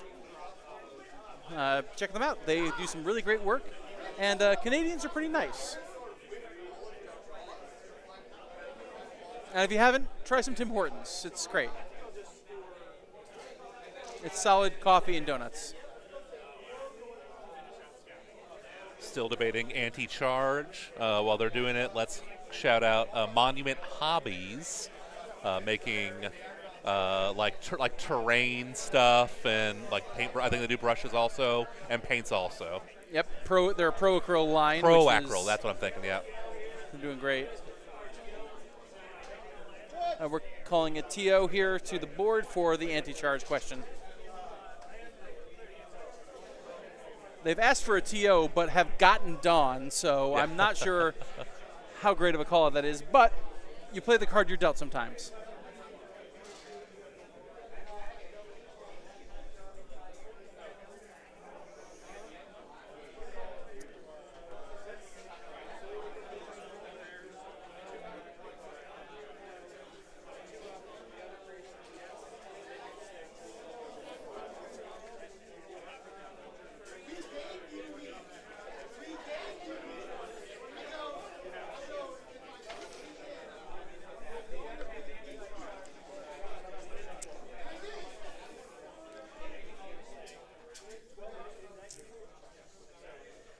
Another great one of our partners here is Schooner Labs. Schooner Labs makes laser cut wood and other material here, game aids for you for just about any game you can take, think big or small. They do a variety of solutions here for a variety of games. Check them out on Etsy. All right, it was resolved. I apologize. I was a little confused as to what the question was. The Immortus Guard have anti-charge. They did charge into something that did charge, so they do get the anti-charge benefit. Oh, really? Yes, because the Bloodthirsts are charged. Okay, that was not what I was going to expect to be the outcome of that ability there. Assuming it attacks them. Yeah. Why aren't they using the dice tray? Sorry, why aren't they using the dice tray? Roll another table. There we go. There we go. All right, 1 damage going through. And Laron coming in and interrupting people's games. Laron, usually a very nice person, but now interrupting people's games for what seems to be no good reason at all. That's okay. We love Laron. We love the Los Angeles Rons. It's our favorite football team. All right, so he's going to fight with the Blood Warriors in tandem with the Bloodthirster here, a popular Khorne trick.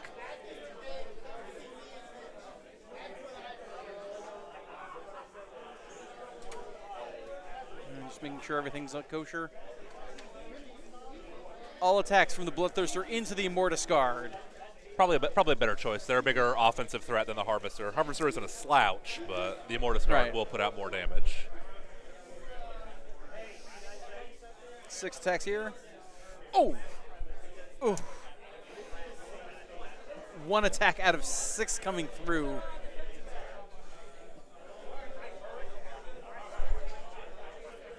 So 1 coming in at Ren 2, so a 3-up save here. And he saved it. And Ossiarch have it. But now the Blood Warriors are going to fight. Blood Warriors fight in tandem. Mutual commiseration here over that Bloodthirster's very subpar performance. Yes.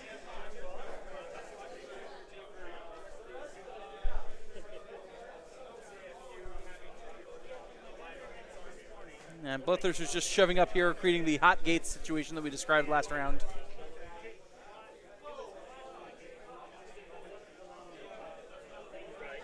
Trying to stay wholly within 12 of the objectives so that they can continue to get the +1 to hit The free +1 to hit. from the Realm Gore Ritualist. One of the newer Blades of Khorne pieces from last edition. Yes.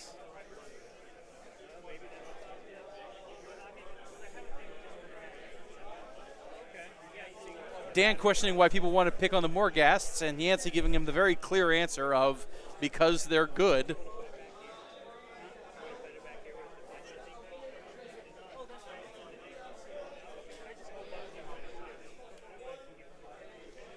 So splitting up the attacks here, some into the Harvester, many into the Archai, the Yes. Morghast. Because some could not reach the Morghasts. Correct. Again, they can fight in 3 ranks, not 4. But again, just the point of just trying to clog the area between those 2 houses. 3s and 3s. With -2, 2 damage. With the Gorglaive specifically, the good weapons. Correct. 3 wounds. 3 Yeah. at -2. Not bad, not bad. Yep, 2 Ren 2 damage into the Archai. So 4 ups here. And hits 2 of them. 2 out of That's 3 rough. ain't bad. If he doesn't, let's say he has a 5 up. He fails both of these. It does kill 1. Ooh, it does. Yep. And let's see how much damage the base guys can do. Yep. Does the Gothazar Harvester now get the bone tithe? I believe it will. Or do they have to be in engagement range of the unit itself? Ooh, or that's a good question. That's a good I'm question. going to double check that here because it's not. They have to be within combat range of somebody. Each time an enemy model from a unit in combat with this unit is slain. Oh, okay. So it's only when the blood guys are going to die here Yeah. at this point.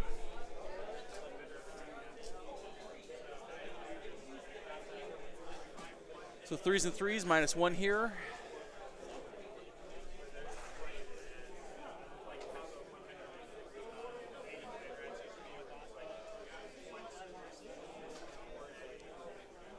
Go.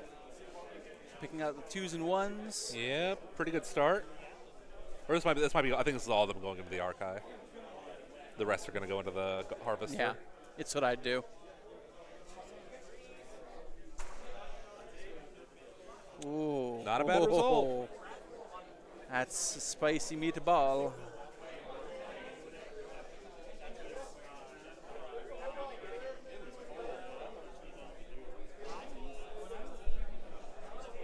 All right, 16 coming into the 16 Morghast at minus -1. ones.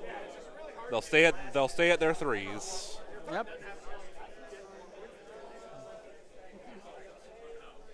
Threes and 5s here. It's a good start. That's a real good start. Yeah, looks like only 5 going through. Yep. Now it's 5 at 5. So at best, 1 more Morghast goes away. No, the damage is all cleared. They're 6 wounds each. Oh, that's right. So even if he fails all of them, there's still 2 Morghasts. Ooh, only 2 damage going through. Instead of 16 wounds, 2 actually resolve. Just an example of why the Morghasts are still heavily feared in this meta. Yes, absolutely. Now we've got another group here coming into the Gothazar Harvester. I think just a couple guys, yeah, Yep. 3 of them.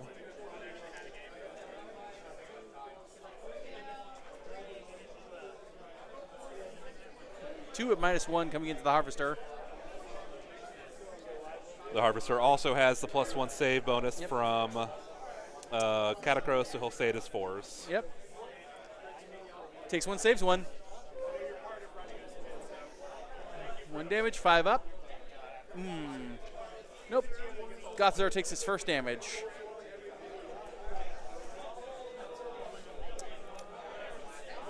And, well, Now, that's... probably should go with the cohort. Yes, I agree. Yeah. There you go. exactly. Dan's got the Yep. idea.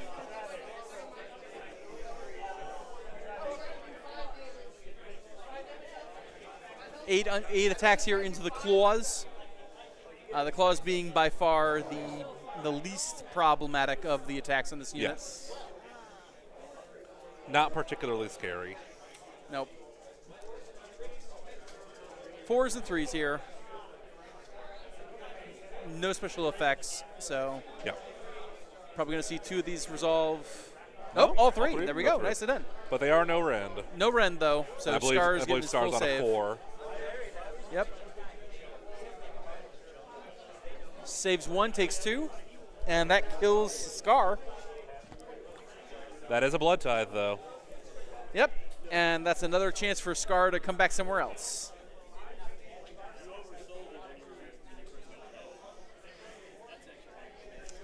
Yancy beating himself up as usual here. Probably ought to Yep. stop that. And now we'll see if that Bloodthirster is going to go down. Yep.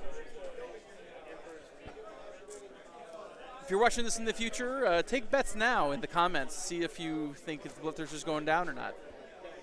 Also, in the future, don't fast forward. Don't spoil yourself. Enjoy the journey, man.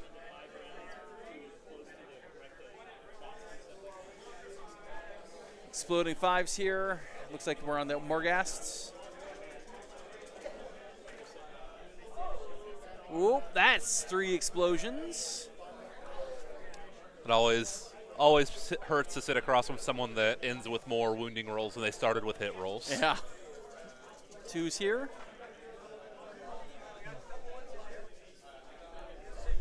Six coming in. Hey guys, 1.5 hours. Dive down. 1.5 hours. 9 damage coming into the blood. That is 9 divided by 2 is 4. 4.5. 4 harvest points going to the Harvester. And this is where we're going to start seeing the real danger of Ossiarch coming in here. Yeah. Now They're big into recycling. we assume Yancy's going to pull guys in a way that they get to do their murder rolls.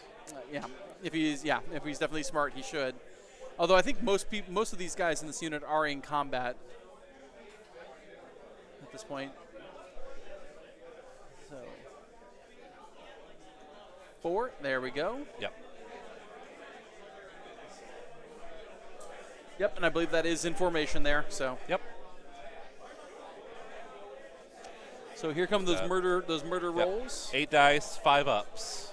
Yep. 5 ups are mortals. 4 up more mortal wounds here. 3, 4, 4, yeah. 5. Excuse me, 5. 5 mortal wounds. So 5 at 5 back into the Morghasts. Which this could kill one. Yep. When And you roll like sure that, does. it does. Sure does. I believe one will go down and a wound will carry over. Yep. Huge. Huge. Y-U-G-E, huge. All right.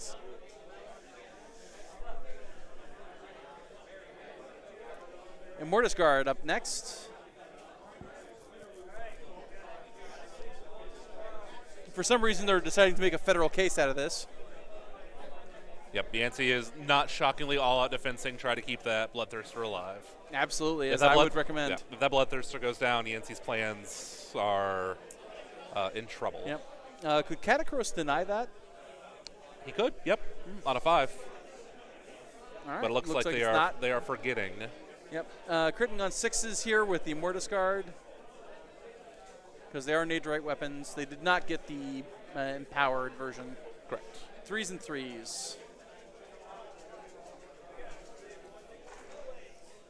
Ooh. That's some healthy 6s.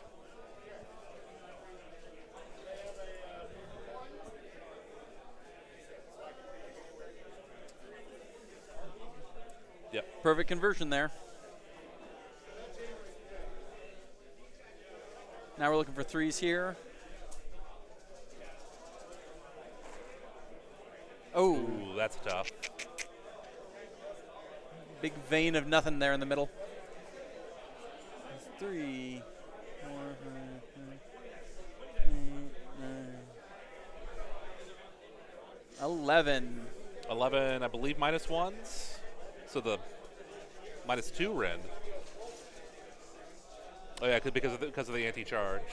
Yes, -2 rend, which -1 because of the AOD effectively. Yeah. So saves 4 of them. So Yep. 2 damage each, so 14 against the ward 14 save. 14 5-ups.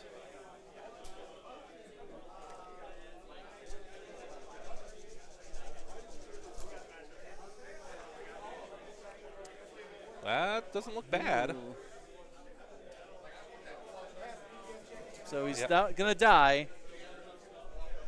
That takes 8. Yep. Yeah, so he has 9 damage on him now.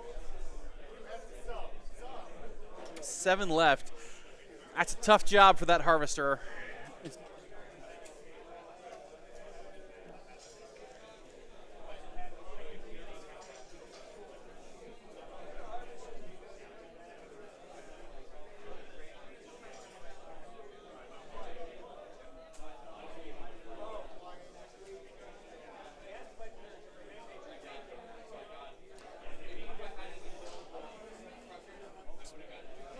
Okay, so Yancy used the Bloodthirster's Rampage, so the Bloodthirster has to fight, or sorry, the Harvester has to fight the Bloodthirster with -1 to hit and -1 to wound, even though it seemed like he wanted to go after Blood Warriors. Yeah. So the oofs and tails, 4s and 3s, -1, 2 here. Again, this is not undoable. Maybe not with those rolls, but one coming in at rend -1. Oh, 2 rend. Yep, -1, +1 rend here, so 2 rend here. 6 up, no, 2 more damage coming into the wards here. Ooh, Okay, takes 1 more, so he's at 10. 6 to go. So it is possible that he could still die here because the Soul Crusher weapons have 6 attacks at 4s and 2s, rend 3, damage 2 with crit 2 hits. But is that so 5s and 3s actually? Oh, you're right, it is. But Okay. let's come back. Yeah. And 3's the wound here. Ooh, cost them. Still, it's on the table. It's on the table. So 3 rend here. So That's 6 damage. So Yancy's got to save at least one of these. yeah, and he does. Oh, and there we go. He saves. Yeah, so he goes to 12. 12 out of 16. I think Yancy was sweating bullets there for a second. Whew, yeah.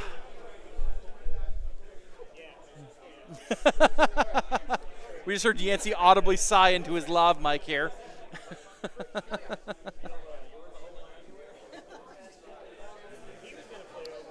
I believe that's going to be end of the combat. Go to the end of the turn. Yeah. Bloodthirster power throwing, not surprising.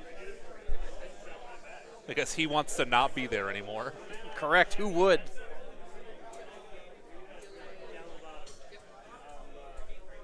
D3 damage into the harvester. Yeah, so 2 mortals under the harvester. He'll have his 6 up. It's 5 up. Yeah, I'd say it should only be in the combat phase. It's Oh, from but the, it starts in the okay. combat phase, but it goes to end of turn. So Okay. Yeah, Right, that Bloodthirster is Bloodthirster- out of there. not wanting to hang around, and I don't blame him.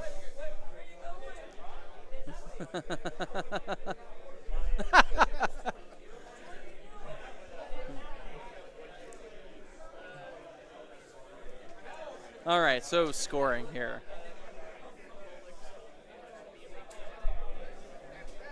No Tactics has the primary, has one secondary, doesn't have more. So 7 points, I believe it should be. 7 points, yes.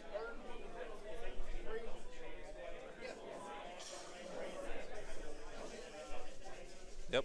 Put him to 22. 22 to 26.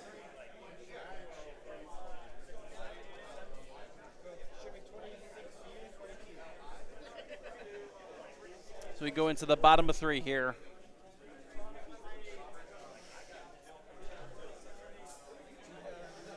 Bottom of the 3rd inning here. So yeah, it is going to bottom of the turn. Dan is up, but has no command points to spend. Yeah, makes it tough. Yeah. So yeah, no Catacross ability is the main thing. Yeah, but Catacross has an opportunity to sidle on in here and start That's making true. waves. Catacross could get into the Blood Warriors. Especially with Scar not on the table, the Tetrachort can also, the cohort can also go ahead and have some adventures. But no command points is tough. I could see Yancy sitting on 2 to countercharge with the Skull Reapers.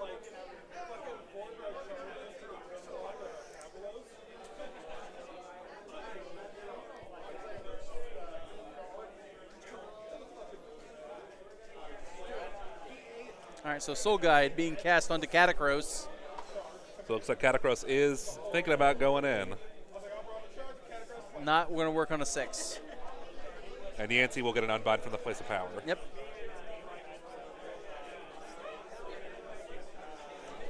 And So power Mordian Nadirite. now. That'll work on a 12. And that's going to go on Catacross. So Catacross is going to have crit 5 2 plus on crit. 5s. Ooh.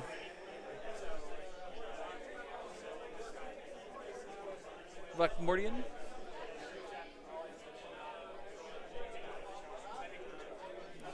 Think about casting the Shrieker here. All right, so Shrieker coming for it. Coming for it not on a 5. No, not on a 6. And power Nadirite. Yep. Going to the Immortus like I thought. 8, yeah. I assume this, cast that. yeah. The last spell, Yancy has the unbind, might as well. Who cast that? Mordian, I think. I thought he just cast it on Catacross. How did he cast it again? Oh, then it was the Soul Mason. Soul Mason failed his Netherite weapon, I thought. I don't know. I don't think so. I think it's fine. Okay. I'm not going to worry about it. The players didn't catch it, so we're not going to bother. Well, Soul Mason failed the fight first spell. Oh, yes, Soul Guide, sorry. My apologies.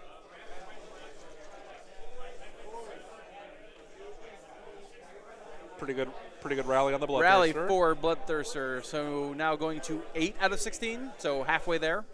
Yeah. That's a baller rally check there. That puts Yancy to 2 command points.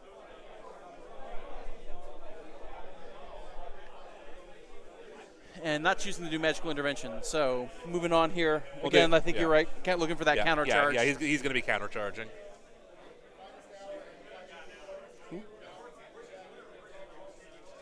So we have the final Morghast retreating to make room for Catacross, I imagine. Yep.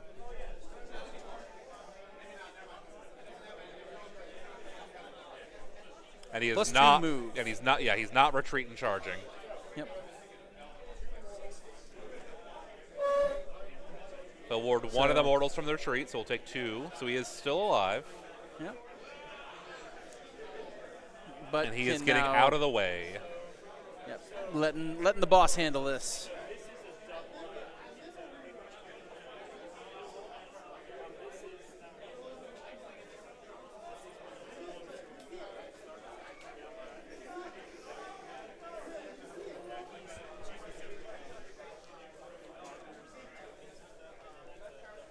Dan's really worried about giving up a treasure here. Which is fair. Yeah, that is. Their scores are not so far apart that I'd be willing to throw away 5 points at this point. Absolutely. Here, hold on 1 second. I need you product placement. So Vakmordian going to run. I think he's kind of in Catacrosis' way. Yeah. Yep, again, just kind of getting out of the way. Big boss coming through. Yeah, Catacrosis is going to do it himself. This does have a very Thanos of strutting forward Yeah. kind of energy here.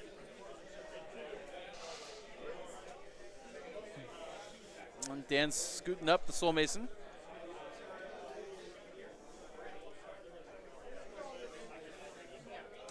Here's Catacross strutting on up. Yeah, he is up to a 6-inch move because he went with a +2 move ability for the OBR for the phase. Just got to make sure he keeps in mind for social distancing here.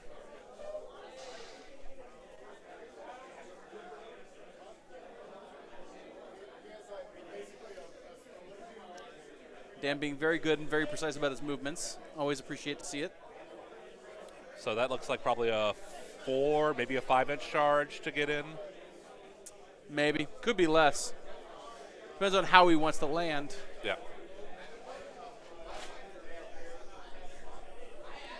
Oh, it looks like he's bringing the Immortus Guard around to the middle. That's a little surprising to me. Oh, there's only a 3-inch charge for Catacross. And I think that's a smart move for Dan. I think trying to hunt around to the red is tempting, but I think it ultimately would be foolhardy. I don't know. We'll see.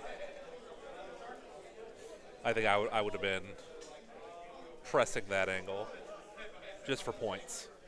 I completely understand it here, but again, with so few units on the board, he can't afford to send a Mortis Guard out on an errand that they may not come back from. Especially with the Morghasts down to just a single member. And again, not having the ability to rally them hurts. So the Gothazars also has to make some bone tithe points here.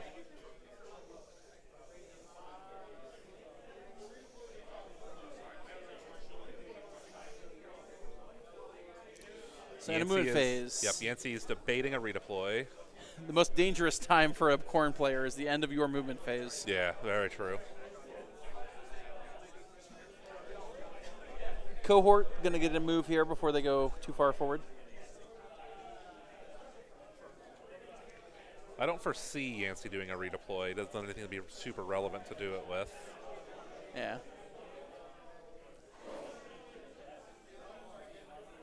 Maybe a redeploy just to get the Bloodthirster forward a little bit now that he is safe from attacks.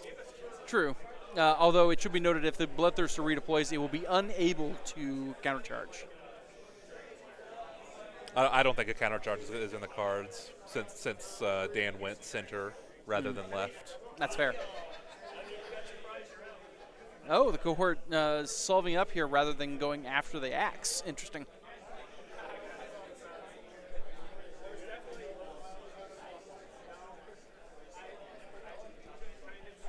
All right, so time for a redeploy. Redeploying the Skull Taker.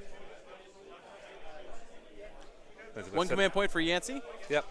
Moving 3 inches. He'll sit on. Oh yeah, because he wants to threaten Catacross because the Skull Taker is a hero killer. And then I assume he's going to sit on that last command point for an all-out defense for the Catacross attack. Yep. He is going +1 charge with the OBR ability for the phase. Yep. Charging. Catacross Catacross moving in 8. In. In like Flynn. Oh. Ooh, did He's going to Dan... have to... Oh, there we go, there we go. He has to angle. Luckily, he rolled high enough that he's not penalized. Yeah. If he'd rolled like the 3 or even maybe a 4, I don't think he would have made it. It would have been dicey. Immortus Guard coming on in after. Really needs this one to work. Ooh! 4's a... 5, yeah, it's a 5, though. 5's enough. Yeah. Ooh. Saw that 1 and I got nervous. Yeah. I don't know. Even with the +1, even if he rolled a 2, he still would have been in. He was right at 3. Sure, it's so critical at this point for him.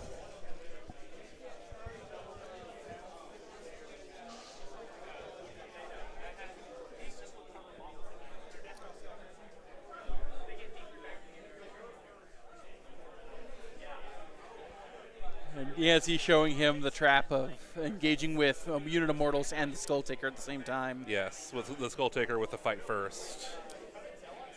Fortunately, with the Immortus Guard next to Catacross, this is about as good a time as any for Dan to weather the trap. Yeah, and it also wasn't even triggered. The Skull Taker is not in combat. No counter charges, as he's only got one command point left. So we're starting with Catacross.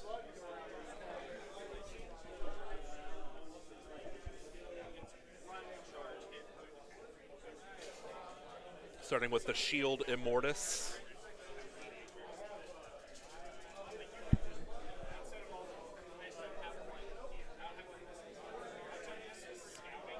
Debating the AOD here. Yeah, it's Right. either him or the Immortus Guard, and I think that's probably the right choice. Yep, they're going to all out defense here against Catacross. Yeah. There we go. Yep, net plus 2 damage. Yep.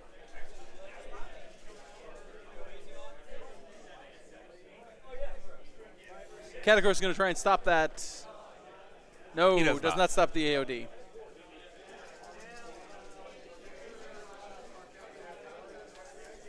All right, so 3s to wound here. Ooh. Dropping 3, so that leaves 4 coming in. 4 at -2. Yep, go back up to 4s. Ew, that hurts. Oof.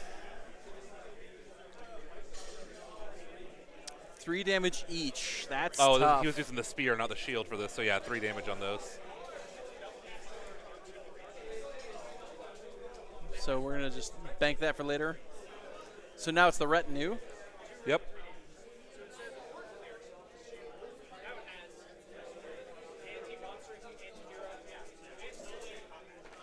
Threes and 4s.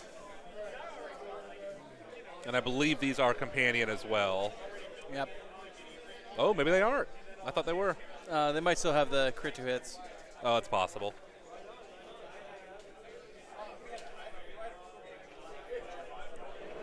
Five more at -1. And we're looking for 3s here. Ooh, 1 goes through. So Okay. 10 down, and now the Shield of Mortis. And the retinue are not companion. So he's just the best of every world. Yep. So 2 shields hit, 2 shields wound, 2 at -2. They both. Ooh, lose. saved on both. Oof. All right. So 10. Yeah, so, so- yep. 5 guys die. 5 guys are dying, but they are throwing 10 dice, looking for 5s for mortals for the murder rolls. Yep. Granted, he will have a ward of 5 or 4 at this point. I believe it should just be a 5, I think. I think his base is still only 6. Okay.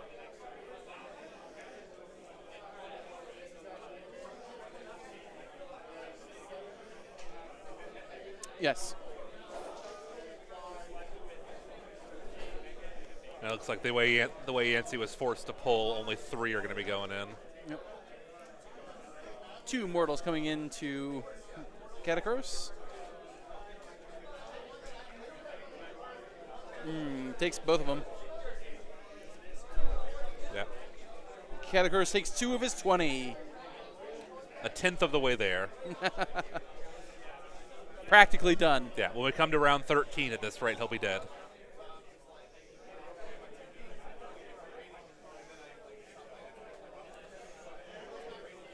See what the Blood Warriors can do. Trying to gum up the works so that I think only 3 Immortus are going to get in. Yep.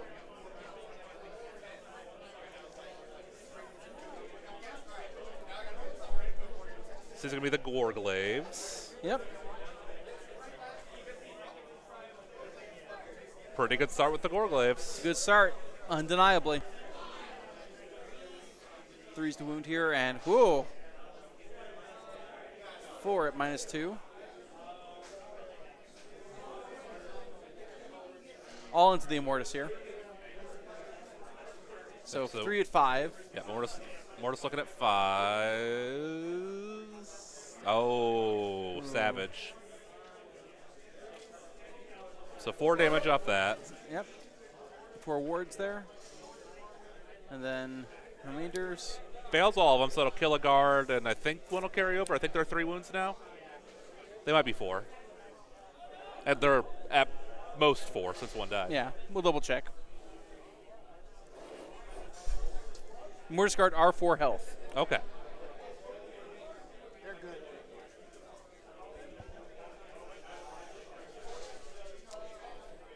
All right, now the normal attacks for the Blood Warriors coming in here. That is 4s a- to hit. Slightly less auspicious start. A little rough, but Yancy's used to rolls that are a little rough here. Yeah. Composure.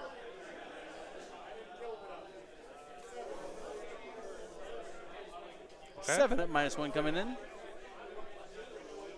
So 7 at 4.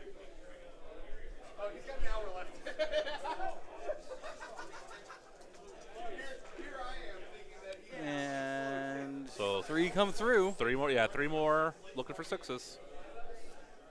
5 ups. Oh, 5s. Yeah, I forgot. All right, and those 3 go Almost, through. almost kills another. Oof. Oof. A lot of almosts in this game. I don't know. He is in the danger zone for doing more damage though, because now he only has to hit 1 of the murder rolls to threaten to kill one. True.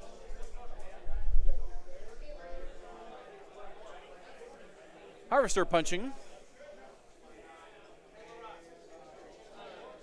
Already maxed on its points, so it'll definitely bring some stuff back. Oh yeah.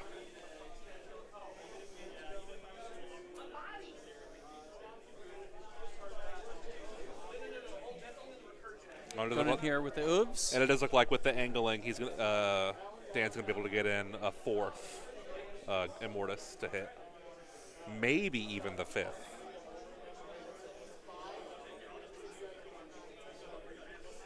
Threes here. Oh, yeah, there we go. 1 hit. 1 at 1. Doesn't save. So 2 damage there. So that's Anduder.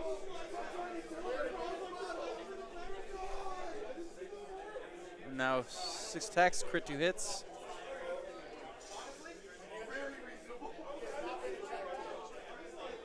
So 3, back to 4.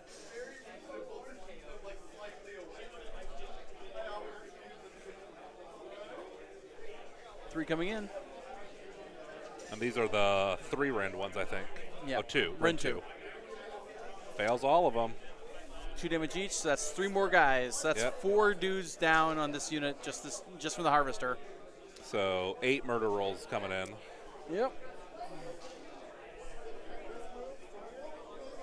Only 3 are actually reaching, though.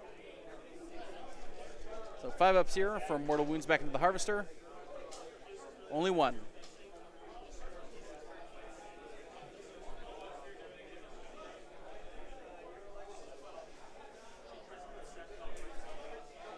Let's engage. So I think it's just Immortus Guard coming in now.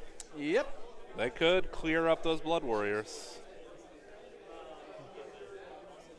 Which, while not ideal, it does help Dan out a bit.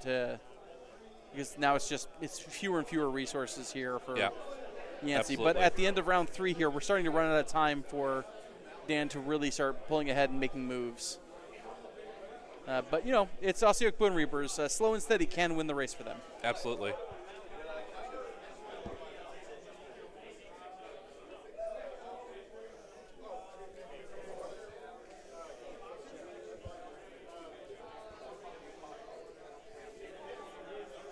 So 15 attacks for the Immortus Guard totally here. Yep.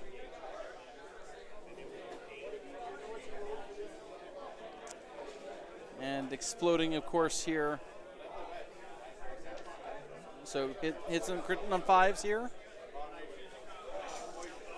3 3s. I believe 1 rend, 2 damage. Yep. Ooh, there's some 5s and 6s. Yep. But there are a lot of 1s and 2s. But add 5 back.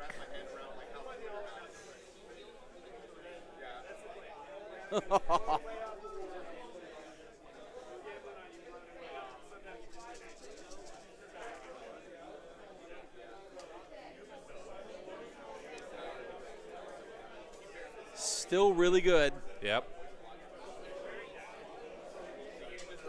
8 at Rend 1. Put him up to 4s. Okay. So 3 more guys. he'll kill 3 guys. Will not wipe the unit. Yep, the unit is still there. And that'll be 3 murder rolls back. Yep. So 6 dice back, looking for 5s and 6s. And importantly, I think keeps all of it still tied up. Mm-hmm. And Dan does not have the command point for a power through to get out of combat. Yeah.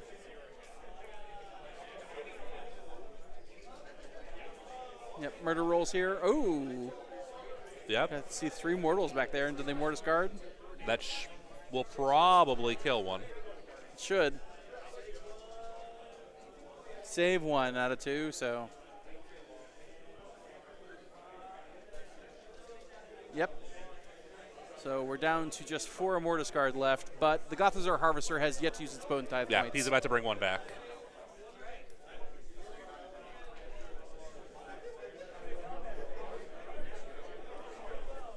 Yep. So Yep. Oh, he's recreating an Archai. Okay. So yeah. Interesting maneuver. I don't know if I have made the same choice, but I respect it. I could see it. It's a little more efficient. Yeah, given that Special K has got 3 big threats, all well within striking distance of him. Yeah. I might have been more inclined to put out more defensive output here, but another Archai is not terrible. Especially since that last Archai was kind of on his last legs. You couldn't True. afford to do much with him. True. All right, so scoring. So 4, 5, 6. Yeah, it's just going to be 5. 4 for controlling 1, and he controls 1 secondary. And then I don't think he's going to have a tactic to score. No. Because he either has to control green, blue, and red, or he has to have gained the final treasure. Yes. So he's kind of out of tactical options at this point. Yeah. Yancy's using Yancy his once per game reroll. Yep, Yancy's rerolling. For 4. And Yancy is able to tie it and take the turn. Correct. So we're top of round 4, Yancy's hero phase.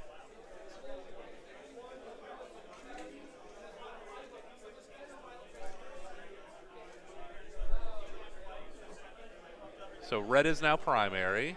Yep.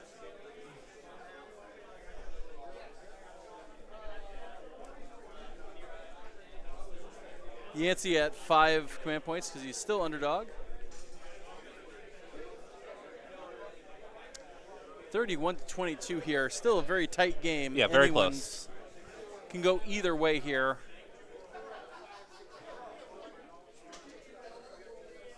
Especially if Yancy can pull off another good rally roll on the Bloodthirster like he did. Absolutely. All right, so we got a prayer coming in here. Laurent once again butting in here. I'm not sure how many people Yancy has to play.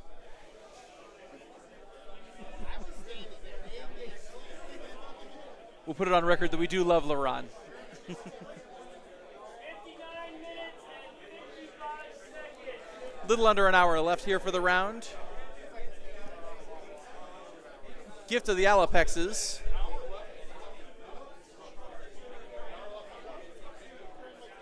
D3 mortals for every time you don't use a move, charge, or fight ability. Until Yancy's next turn here. And prayer goes off on a 3 because of the altar. So yes. anything that's not a move, run, or fight will cause Katakros D3 mortals. Yeah. Move, charge, or fight.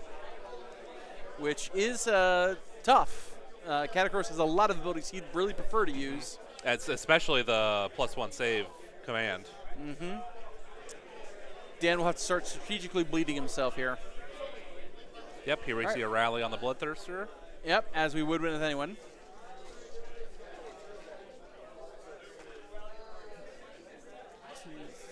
So 3 on the Bloodthirster, and I believe Dan is going to be rallying the Morghast. Brings him back to 11 wounds. Yeah, so it should be. Yep, so only 5 wounds suffered. And he looks like he's going to full heal a Morghast. Whew.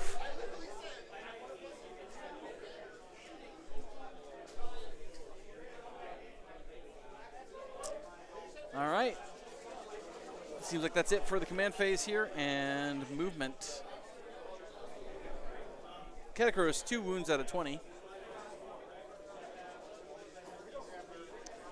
With a Skull Taker and a Bloodthirster and Wrathmongers, like just straight up, or excuse me, Skull Takers, just looking at him drooling. Yeah, that Skull Taker wants to fight Katakros. It might not be the best move, but he wants to. All right, let's see if the Bloodthirster can be a little more successful. Bloodthirster, once again, looking for that flank. Looking for those juicy flanks. Just like me at a Costco, looking for juicy flanks.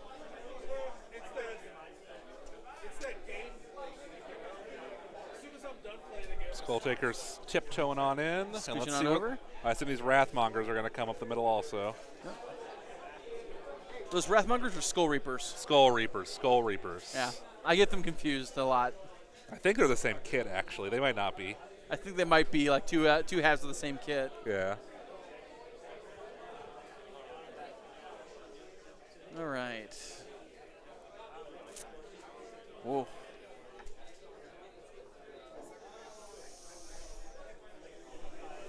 Rumgor Ritualist choosing not to move out of there, obviously. Oh, there goes the axe. Yep. Axe is on his way up. Yancy daring fate, saying he can't fail the charge twice, surely.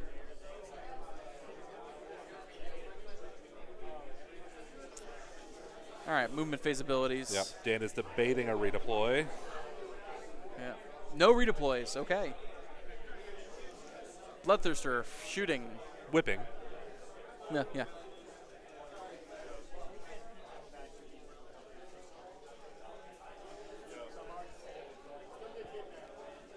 Crack that whip.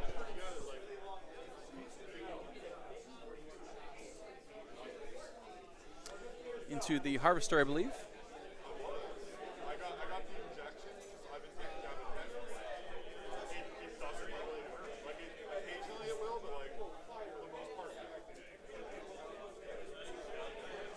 Two -1 into the Harvester. 5 up save here. Save one, take one. D3 wounds. For 3. And it is worth noting, since Dan was out of command points on his last turn, he does not have Katakros' armor buff up. So this, if Yancy's going to have a chance to really crack the OBR nut, this is it. Yeah.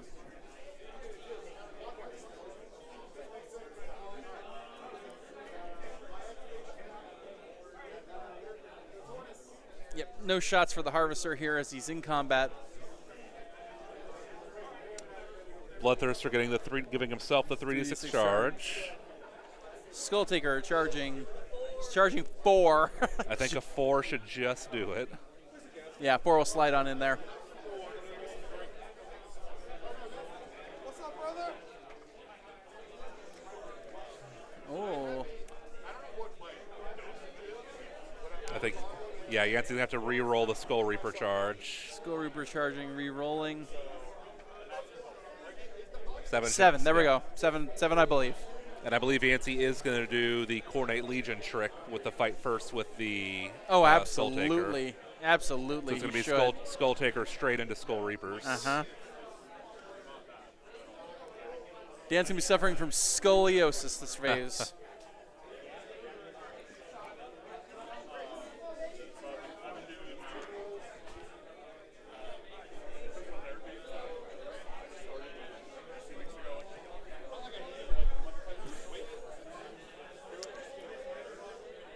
Looks like he's going to do everything he can to kill Catacross and some Immortus this turn, which is not a bad plan.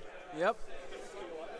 And as we said, this is the turn here where they can crack the nut way open here. All right, Thirster charging. Oh, Thirster gets a 13. It's going wherever the hell it wants.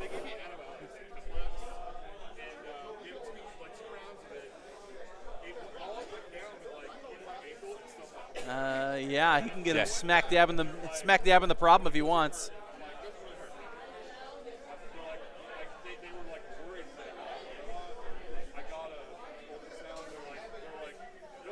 There. Some conversation here about where landing zones can possibly be.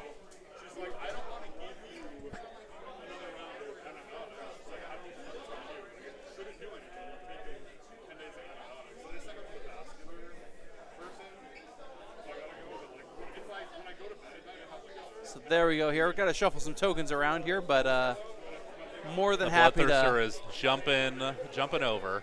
Pincering in there. Dan needs a miracle here to survive this fight phase, I think. Well, yeah, so he has Bloodthirster has 11 wounds. Catacross, I think, has 17 wounds left. 18. 18. Axe has to charge, yeah. Axe finally gets in.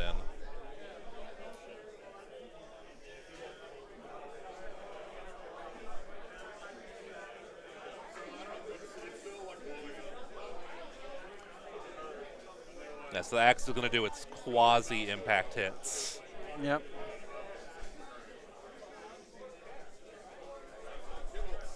We're doing a bad D3. 2 mortals into the cohort. Both go through. Yep, that'll kill another one of the pets.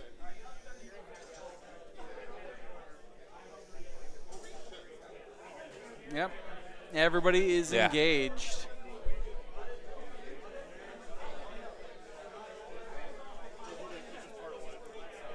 So Yancy is using the Bloodthirster Rampage on the Harvester. Ooh, no wards on Catacross. With Argath, the King of Braids, he is removing Catacross's ward save. Oh. Skulltaker is going to fight first into Catacross. And then Khorne Legion is going to bring in the Skull Reapers. Dan's not without hope, though. The Immortus Guard could still shunt off a good amount of those wounds. They can. Possibly. They don't have a ward. Oh. You can't get the. Well, no, you can't. He can't shut it off to them with the bodyguard thing. No, because the bodyguard improves his ward and then shunts. Oh! You're right. It's going to be a bloody turn.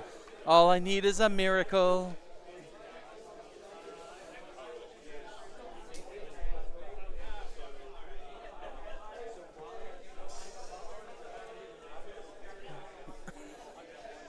Yancy saying a little prayer here to either of the George Bushes, one of them, I can't remember which.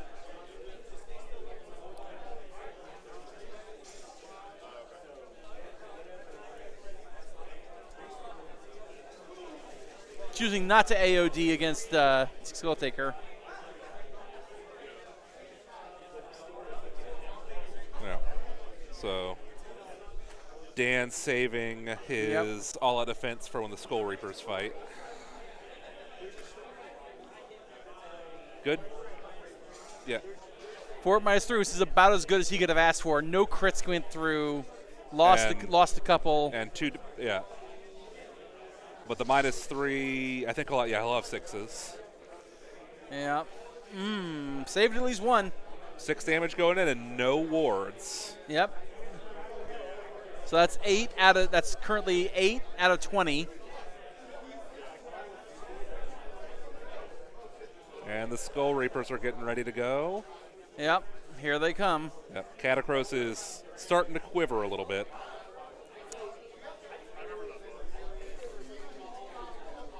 Looks like, I think there's the 2 very far back guys I don't think are going to be able to reach Catacross. Dan doesn't have a chair, but I'd imagine if he was sitting right now, he'd be stuck to it. His butthole's going to pucker so bad.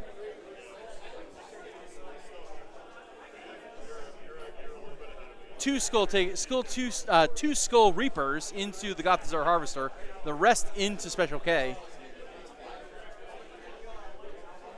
Yeah. This he'll choose to all-out defense on. And let's see if the bleeding icon will stop it. Yep.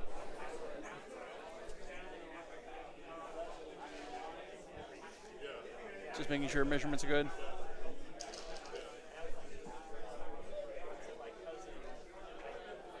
Oh, fails that Ooh. one. Woo! Got the AOD. So here come the Skull Takers. Here come the Skull Reapers.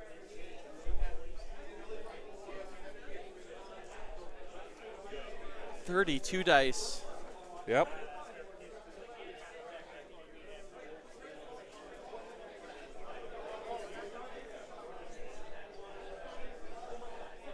The 33, excuse me, the champion die. 3-3 minus 1-2 with crit mortals. Ooh, there's a bunch of sixes. That. Yep. Yep. Yep. Yep. The mortal. 12 mortal wounds. 16 mortal 16 wounds. mortal wounds. And he the has no Catacurse ward. with no ward is. Oh, that's such a bad. Oh, and that is a treasure token for Yancy on top of it.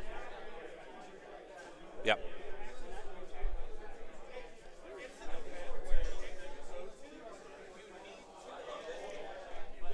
Yep, it is scoring a second. The second one is he's finally killed a hero. Yes.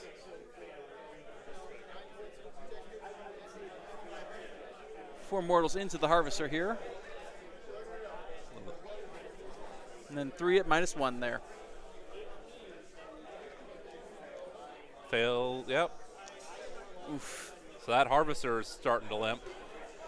Yeah.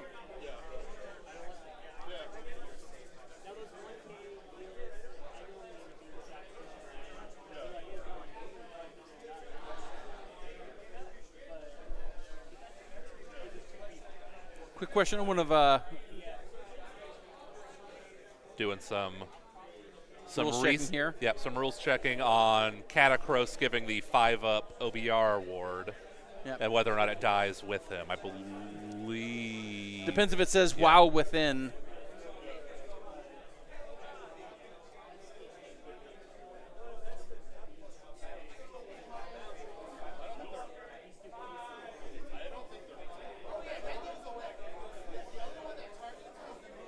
Yeah, it looks like we're coming to a consensus that the ward does go away. Yep.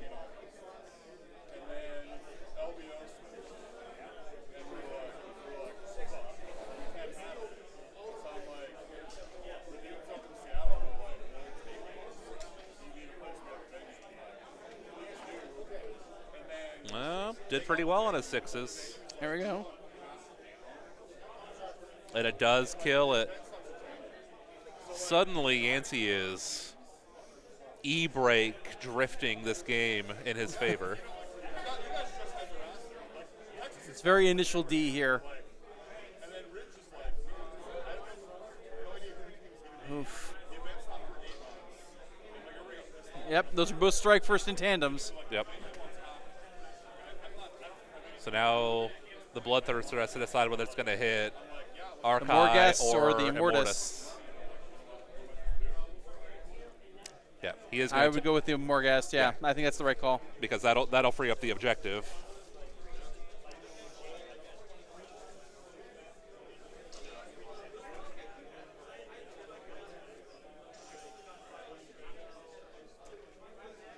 There we go. Yeah, so they're on a 5-up for these 4. Oh! Oh! Wow! Wowie, wowie. Woo! 4 6-ups here on the wards. So not even one is going to die, regardless of ward He saves. saves 2 of those. My goodness.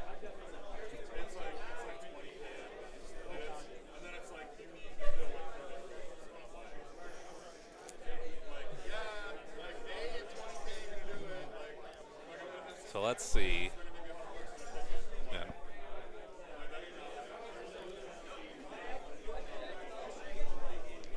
Yeah. Dan finally getting a chance to participate in this round.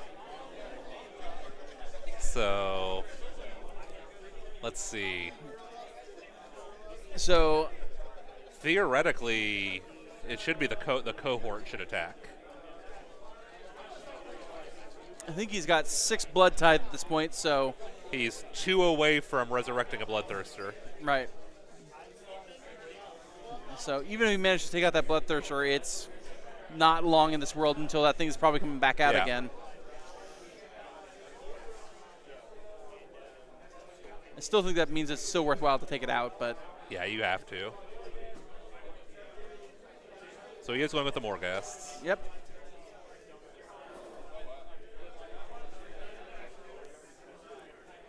Considering the AOD here. But he is passing. Passing.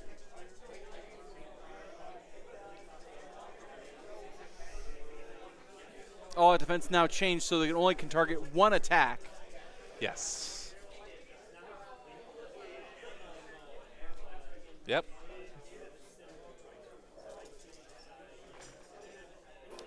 And it's rough seeing that 1-1, but hey, 5 coming in at Ren 2.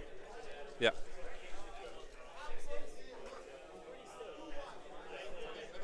Yeah, 12 damage incoming. So he's got to make some wards. Yep.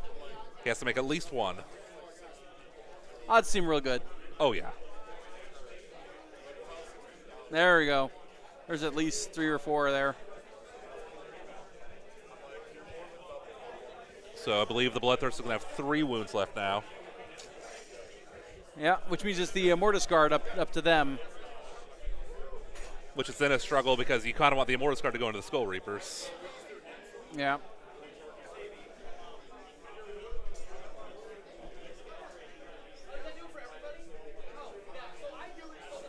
Let's see what the Axe can do to that cohort. Yep.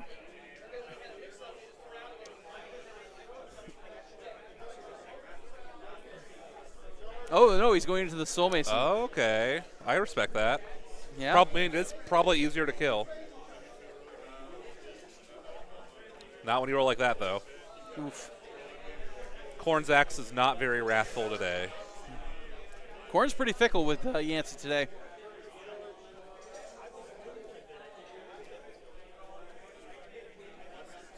Immortus Guard are all going into the Bloodthirster. And Yancy is all out defensive.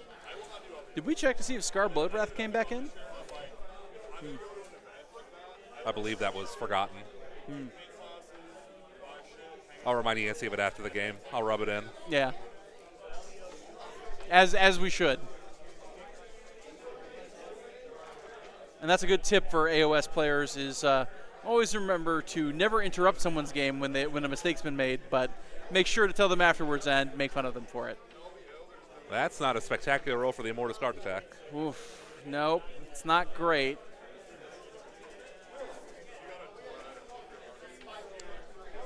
Oh. And oh! 4 1s. 4-1 Ren, so we stay in at force. Oh, God. The Bloodthirster is living. Yep. Oh, my God. Wow. The Yancy can't be upset about that. Khorne doesn't like him often, but apparently he'll come in clutch. Yep, and he has a couple of, I think, one or two of the, just one of the Blood Warriors remaining. And it is a Gorglaive guy, so it is a good one. Yep. Yep. 2 at 2 rend, 2 damage. Yeah. Saves on 5s. Ooh. No. 4 damage on 6s. 4 on 6. Nothing. That just straight lifts one of the Immortus. Yep. Oh, goodness. That's just so hard to see. Oh, how the turntables have turned. Yep. Much like a terrible wedding DJ, the tables have turned in turntables. Yeah, Vokmorchin's going in. Also, a bridesmaid is vomited somewhere.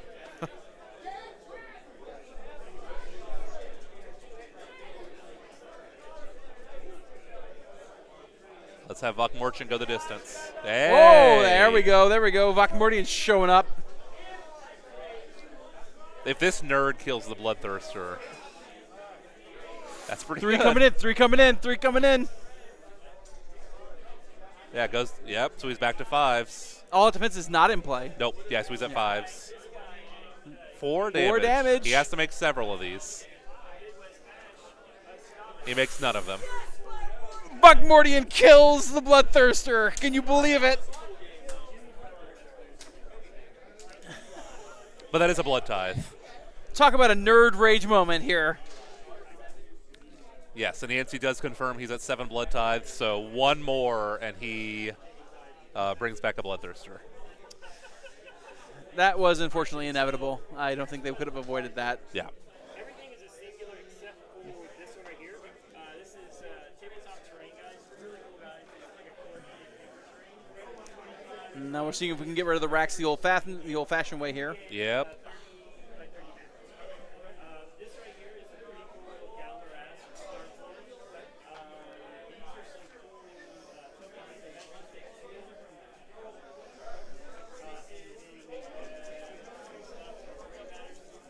cool Manifestation taking 2 damage so far. Yep. Get a choice, we'll get a picture for you, and then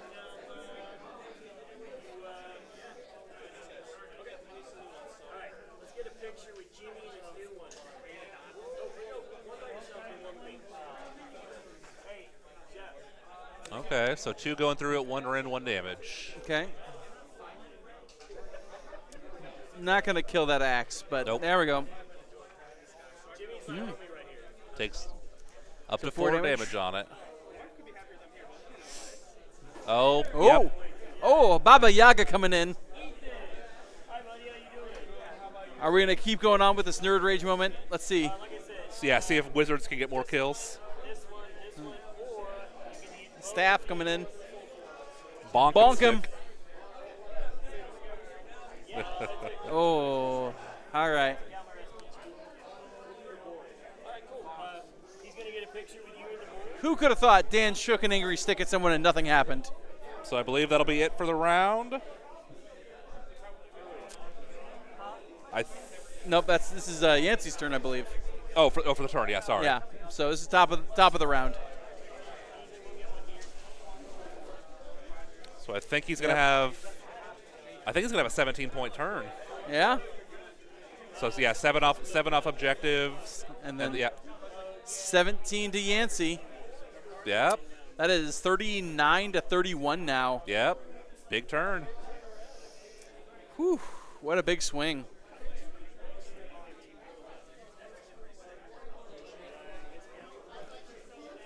(39 to 31) as we enter the bottom of the 4th. Dan went from having a very vice-like grip on this game to it being a little tenuous. Let's see how he can pull himself out of this. And if there's one thing we know about Dan, it's he knows how to pull out. Just ask any of his 3 children. Maybe you shouldn't. So I've had some of those where you're just like, I don't know. All right. the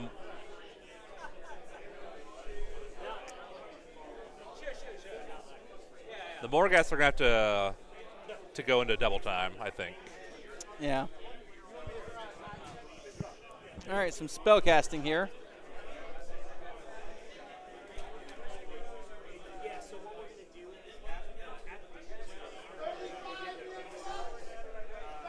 is Empower netherite weapons being cast.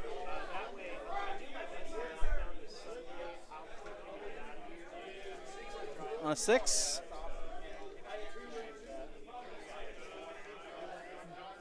Soul Mason casting netherite weapons. Hey, Derek. So the way the scoring works here is that this is a team event, so the scores from all 8 games across the team are tallied up, and that is how success is determined during the round because it's a team event. So even though Dan might currently be in a losing position, he's still contributing 31 battle points here towards the team's total. So it's absolutely possible for someone to lose the battle but still win the war for their team. Yes. An excellent example of that was just last round. First round came in here where on stream David Erger had an absolutely and a very unfortunate series of events here on his roll, but his team still managed to take the round because the rest of his team did spectacular. Whoop. Bone-Tide Nexus getting bonked about. So Nadrite weapons on the Immortus Guard, rallying someone.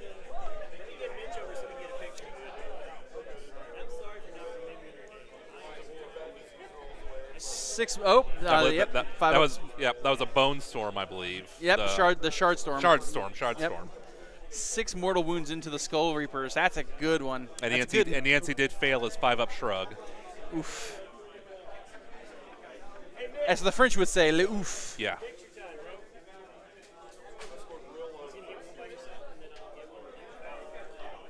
Saying, yeah, Yancy will have 1 unbind, which is going to use here. Yep. Hey guys, let's get Mitch. No. You know he's So Nadrite's on the Morghast as well.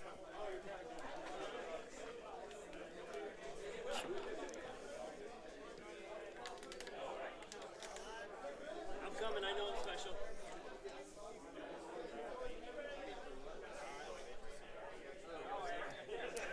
Dan's making sure he's got his next spell here. While we're doing that here, we want to shout out to one of our sponsors, Goblin Hobbies. Goblin Hobbies are from the makers of Goobertown as well as eBay Miniature Rescues. They've got a new product here where they have nail press-on art, but made for miniatures, so you can have nicely done freehanded art. But you just stamp it right on there. You should check it out at goblinhobbies.com. The Nightmare Shrieker, or the Nightmare Predator. Nightmare Predator coming out, maybe, on a 7. Outside of 9 of enemy models, including manifestations now.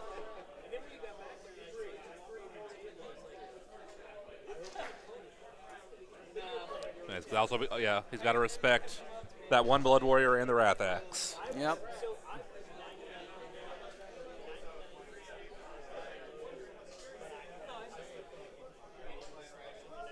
Derek, not quite sure what you mean for individual scores. Currently, Yancy is up 39-31.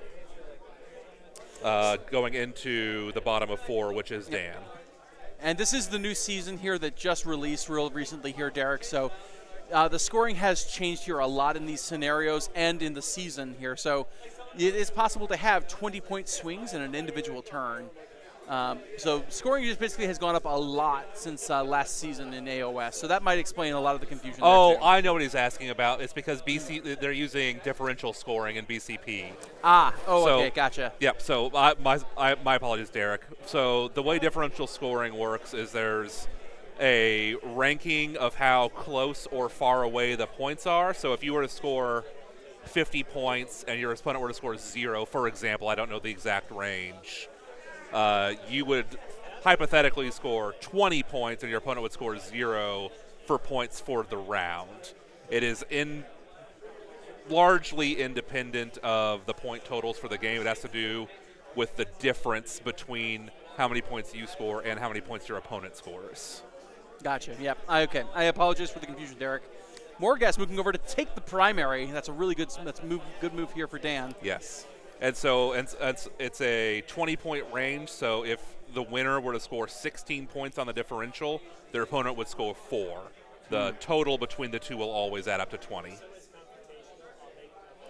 Throckmorton here to try and back up the Morghast.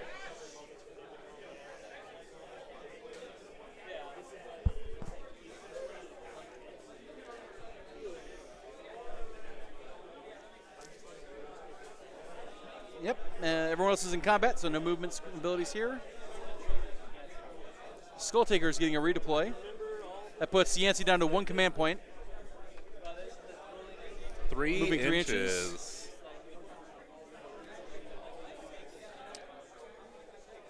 Yes, so Yancy's going to redeploy up 3 and then have the Murder Lust to get into combat with the hero, which will let him do the strike first, fight in tandem ability again. Classic redeploy Murder Lust move here. Yes.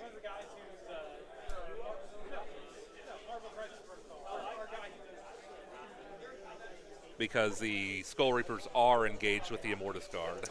Correct.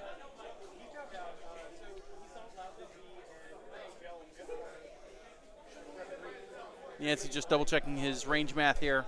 Yes, because you have to be wholly within 12 to do the fight in tandem for Khorne Legions. Correct.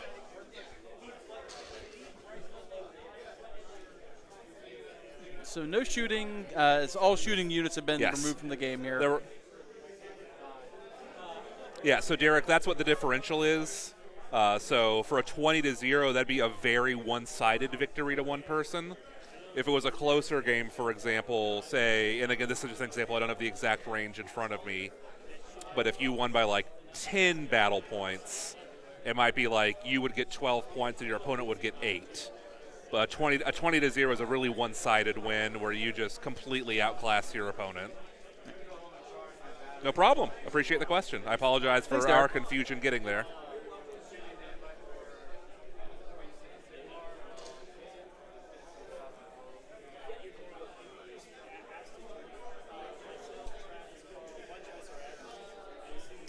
Once again, that sigil of Khorne being a real pain in the tuchus. Yep, let's see what the Skull Reaper can kill Baba Yaga. 2 mortals to start off. Yep. 3 at -3 on Which top. I think is going to go straight through. Whew. So, yeah, 8 damage. 8 damage.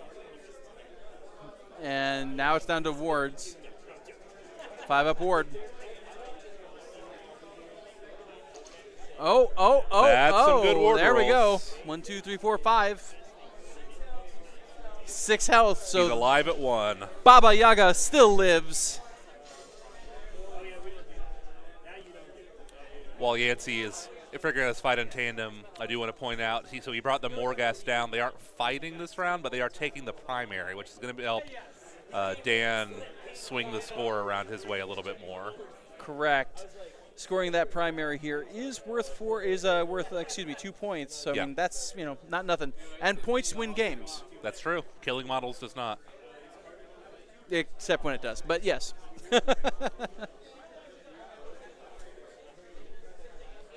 For example, Yancy, if he can kill these Immortus Guard, might score him some points. That is true.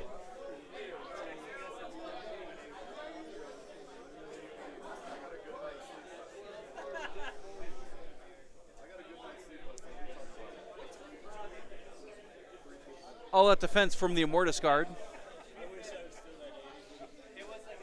Putting Dan at 1 command point left.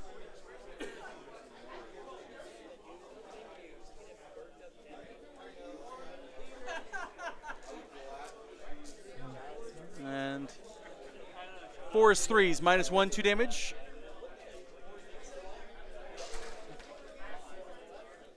Get a couple of those in there. All right.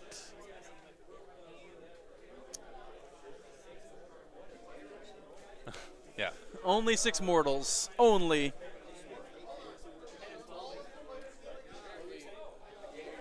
That is halfway, granted ward saves, but halfway to the full health left in that Immortus Guard unit. Only in this matchup could you actually complain about 6 mortals. Yeah. Really good conversion, though. Yeah. Nice marooned roll. All right. 10 at -1 coming in here. 10 coming in at 3 up.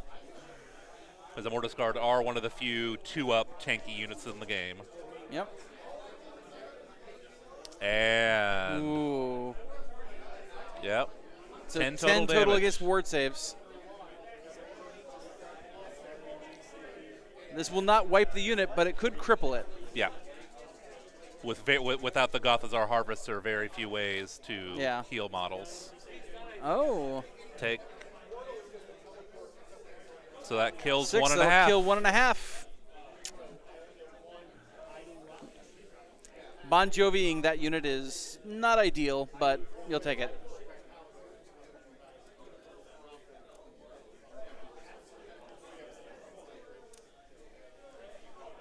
Okay, let's see what Dan's got up his sleeve. Yeah, because now it is to Dan's true activation for his turn. Finally, Dan gets to participate in this game. Okay. Immortus Guard going to go in. Yeah, try to kill that last Blood Warrior before his Gorglaive high rolls. Yep, I think that's smart. Putting both of them in there.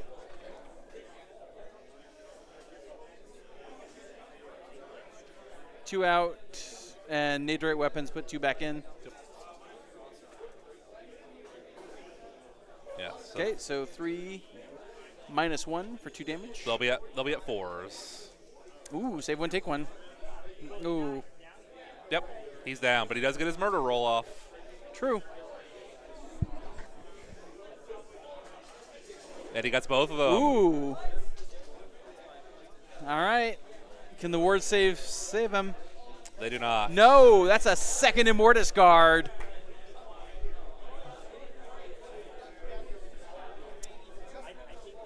Oh. All right.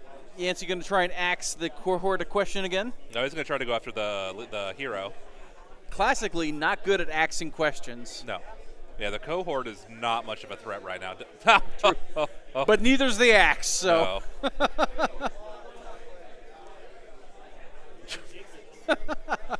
For those of you at home, a pretty earnest "is that it?" question from Dan after that poor roll from the axe. Is that it? What are you, my wife?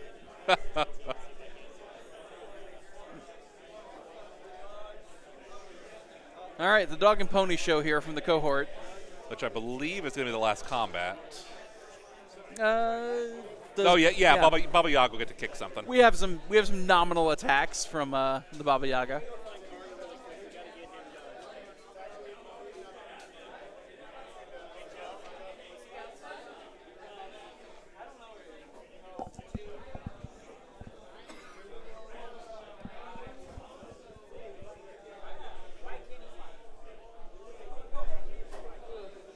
Nicely done there. Real quick, give a shout out to one of our sponsors here, Baron of Dice. Baron of Dice making the best in handcrafted cast resin dice. They come in a variety of colors and a variety of symbols here for any faction that you might want, and across a variety of game systems. Check them out at baronofdice.com. And in fact, I'm pretty sure Dan is using the OBR Baron of Dice dice. Yes, he is. Okay, so the axe is not down yet.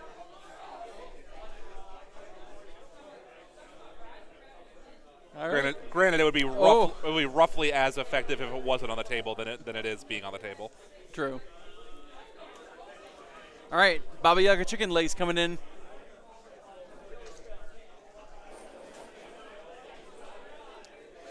One hit. Wounds. One rend comes through. Oh, he's still alive.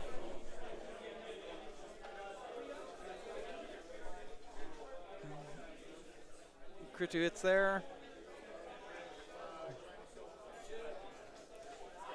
2 at -1. Okay. Taking both. D3 damage, so that's 4 coming in. Okay. Axe down. Oh. The time for asking questions is over. The time for demanding answers is now. That's not true. It did not do nothing. It held up that cohort for a long time.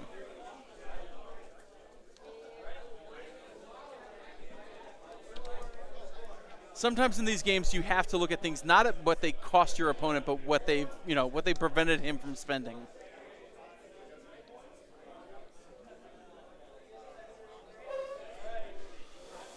So Dan is calculating his points for the turn. Yep, Dan's wrapping it up here.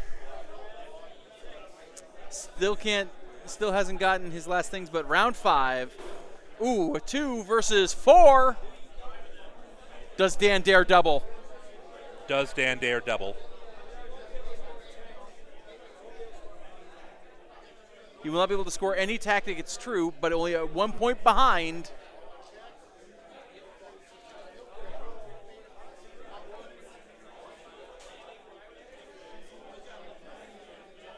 Priority target now moves to purple here at the ultimate round of the game here.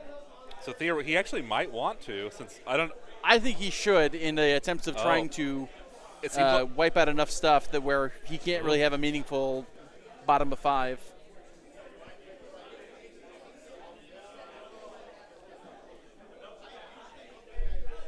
So Dan is not taking it.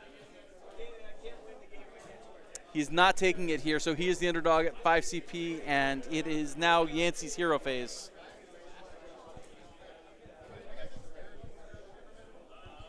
Dan believing his only way out here is by taking the last word in the tournament. Or of the round, excuse me.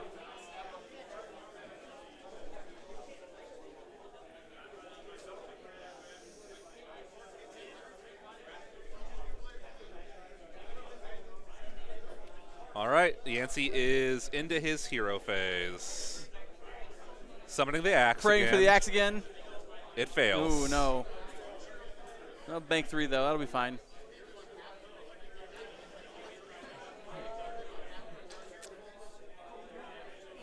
Yep. Yeah, Dan is going to use his command point advantage to cast a spell. Absolutely. And Yancy is using the place of power on the Skull Taker to unbind. Yep.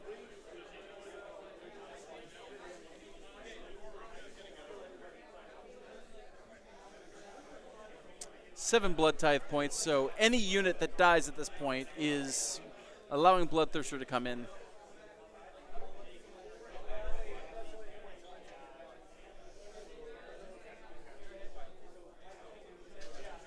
Dan, it is 38 to 39. Yancy's ahead.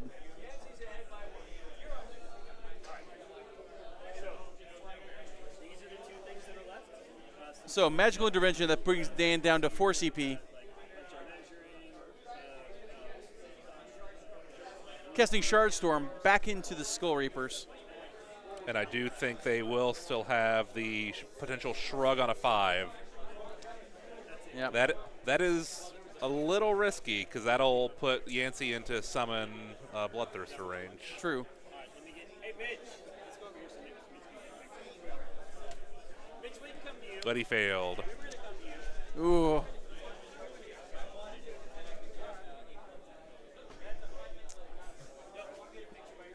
That's right. Worst things can and will happen.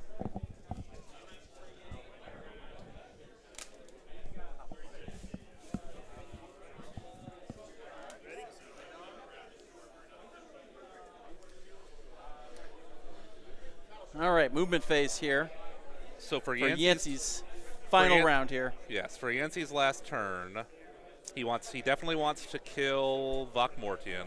No, the Immortus, an Immortus card. He wants to kill that Immortus and take the primary objective. Do you remember who cast I don't offhand. Nightmare Predator? Okay. Because that could be a relevant conversation, too.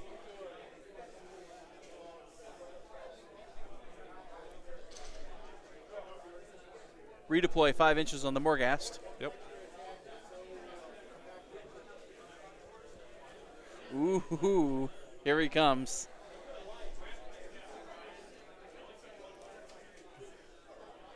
Dan's got a plan that doesn't involve the Morghast getting involved this turn.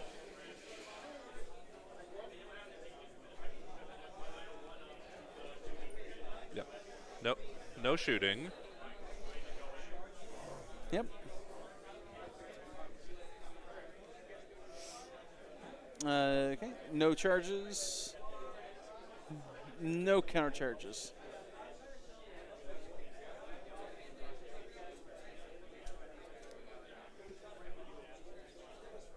Oh, wait, so Yancy...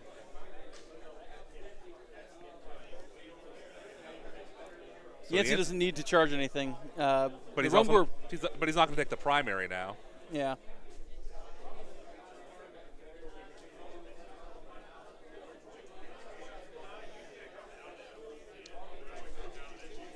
All right, Baba Yaga taking it on here. Oof, at least no crits. Yeah, I think Yancy's might regret not retreating onto the primary. Hmm. Yancy, baby.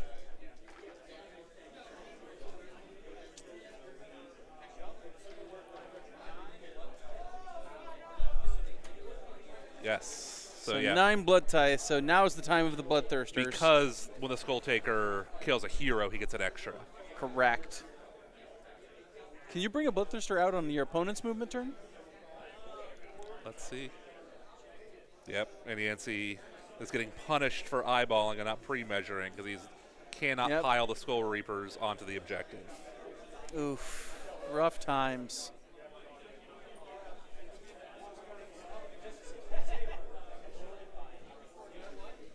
All right.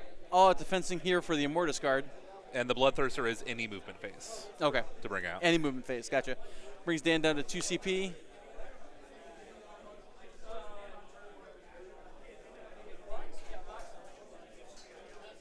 Okay, so Vokmordian has one who's summoned the Predator, which means the Predator will still be in play. Yes. All-out defense here on the Immortus Guard.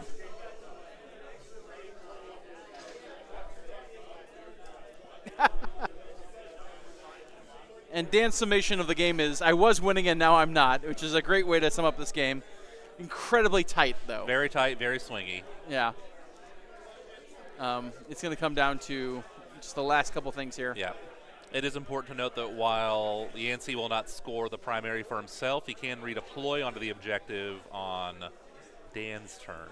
Correct. Which would deny Dan the primary. So it's kind of like scoring that.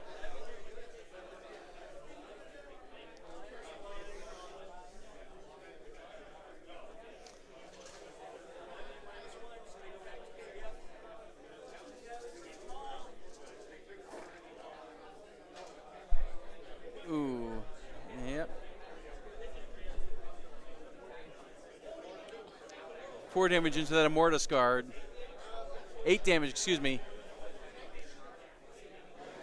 8 wounds into the Immortus Guard here. Yep.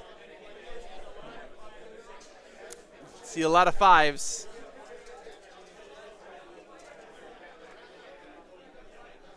It's a good effort, but it's a good number, but not enough. Yep, that is in fact 4. That's exactly what he needed to die. And another treasure token for Yancy. So looking at points, I believe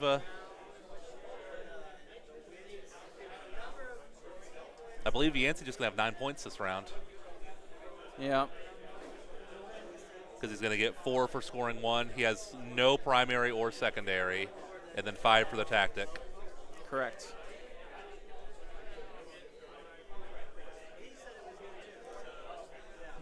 Nine points. Yep. 4 plus 5. Yep. 999. Yep. 9 points for Yancy. So Yancy's going to be at 48. So Dan has to score 11 points on his turn to win. Correct.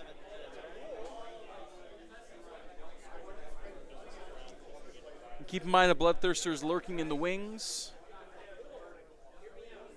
Almost certainly. Let's see what the hero phase does for Dan. 2 casts, 2 command points, and a lot of chutzpah. Empower Nadroid into the Morghast. Ooh, That's works a on a 12.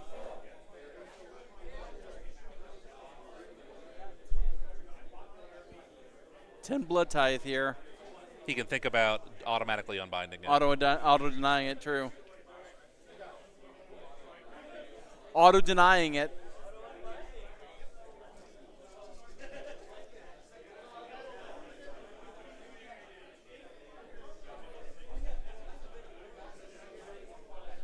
So yeah, so Yancy does still have, it only costs 2 to automatically unbind with blood ties. So he does still have 8 left to summon a Bloodthirster if he wants to. Bloodthirster's still in the danger zone.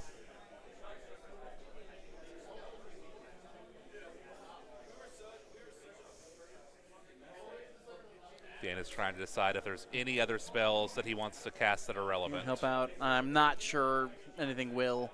Yeah, and the Skull Taker, for what it's worth, is not in range to trigger the Place of Power for an unbind. Yeah.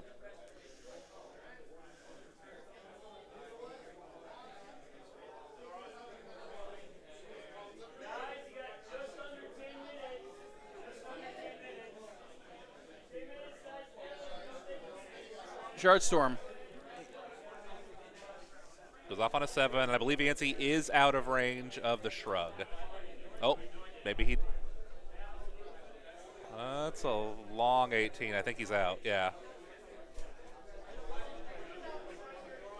Nope, he's got it. Oh, gosh, he ignores it.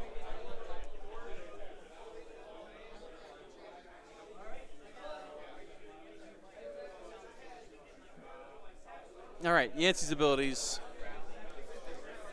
Rallying Skull Reapers. Yep. So looking at the current game state. Down to 2 command points for Yancy. Brings back 1, and I can guess where that one goes. Yep, right there. Yep.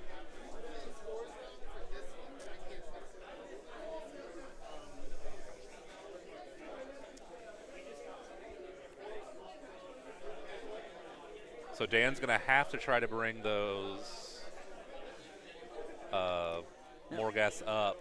But Taking the +2 to move ability here. As a relentless discipline ability. I don't know. Oh, he's going after the. He's going after He goes the. to the tactic. Yeah. And perhaps the final treasure, too.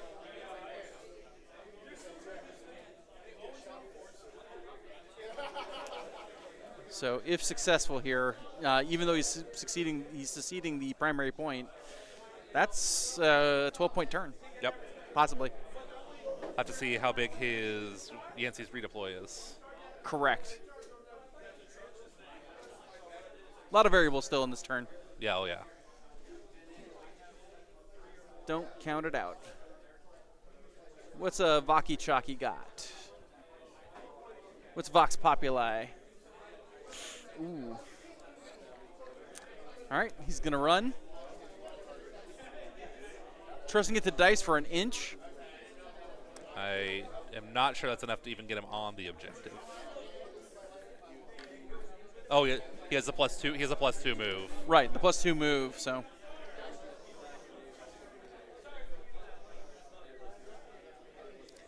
Nine inches, I believe. Yeah, 8 inches, excuse me. Yeah, base 5. 5 plus 3. I'm pretty sure he's 5. Yes, it's 5 plus 2 for the ability, plus 1 for the run. Yes. Most mathematicians will agree that that's 8.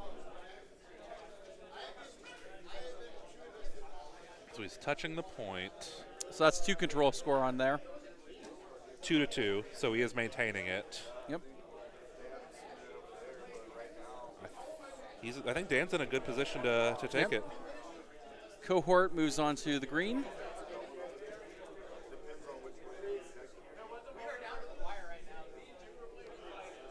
Okay, moving out here. Nope.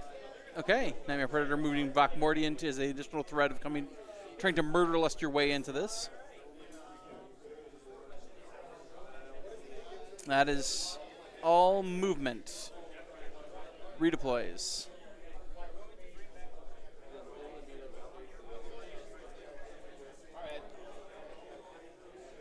Yep, so Thirster coming back. Yeah, Dan is a little caught off guard by the Bloodthirster return. Yeah, coming back in your in your opponent's movement phase is definitely, it's rough times. Snatching away red.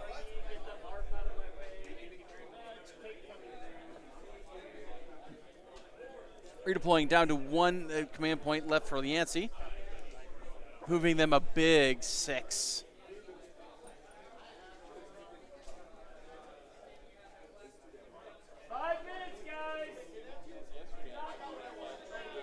I think that's probably that might be a mistake because he's given up the 5 points by not redeploying the Rumgor Ritualist and only getting 2 in return. Yeah. Well, getting, quote unquote, denying. Sure. All right, charge phase. Here we go.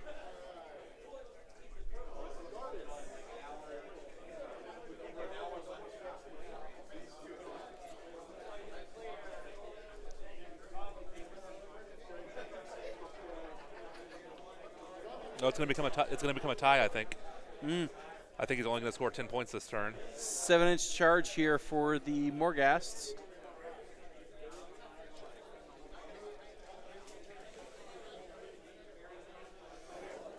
the Morghast are going to kill him. That'll get his 5 points. And then he only has he controls 1 for 4 points and 1 secondary. Right. So that'll be a 9-point turn. No, it'll be a 10-point turn. Oh, yeah. No? That's four for controlling 1 and 1 for a secondary. Yep, you're and then right. 5 yeah, for his you're battle right. tactic. You're right. So it's going to go 48-48. I'm surprised he didn't bring the cohort into purple to try and back up that group. And just try as best they can to try and take on the Skull Reapers.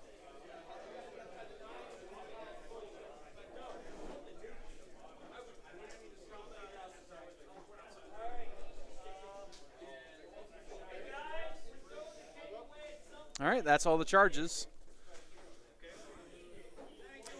All right, we're starting with the Morghasts versus the Realmgore Ritualists. This is definitely for the lion's share of the points. Yes. All out defensing the Realmgore Ritualist.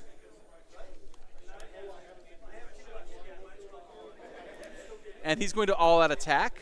Which makes a lot of sense. Yep. Yancy can try to deny it. And he's trying. He does not. No.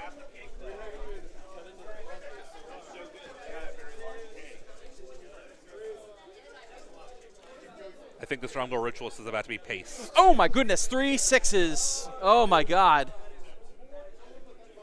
Oh, yeah. Yeah. He turns 6 attacks into 9 hits. I think that poor woman just exploded. Oh, I'm not great. I'm not good in the KO. Removing 1. Oh, that's a lot of dice. 8 at -2 into the Realmgore Ritualist, who's AOD'd. Yeah, he's on Sixes here. sixes. Oh, goodness.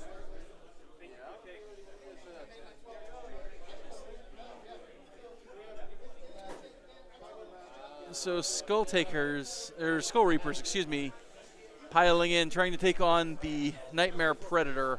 Yep.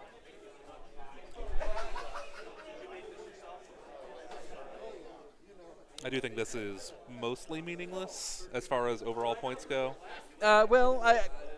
It isn't, but it is because if that spell's on here, it could potentially do some serious damage to the Skull Reapers. Maybe. I don't think it's killing about 9 of them that are left. I kind of don't know what its attack profile is, though, to be honest.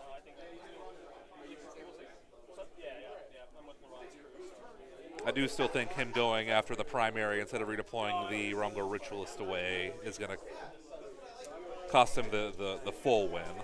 Yeah. 6 attacks at Force 2s, Rend 2, Damage 2. It could take out a fair number of them. Maybe. I don't think it's enough to actually make a difference in the control score with as many people on there, but Yeah. again, I'm kind of surprised that the cohort didn't move to try and reinforce.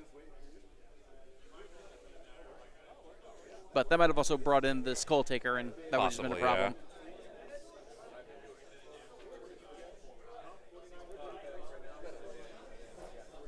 Oof. Yeah, there it goes. Yeah. Nightmare Predator is out.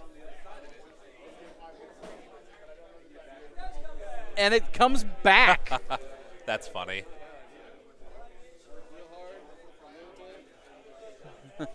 Yeah.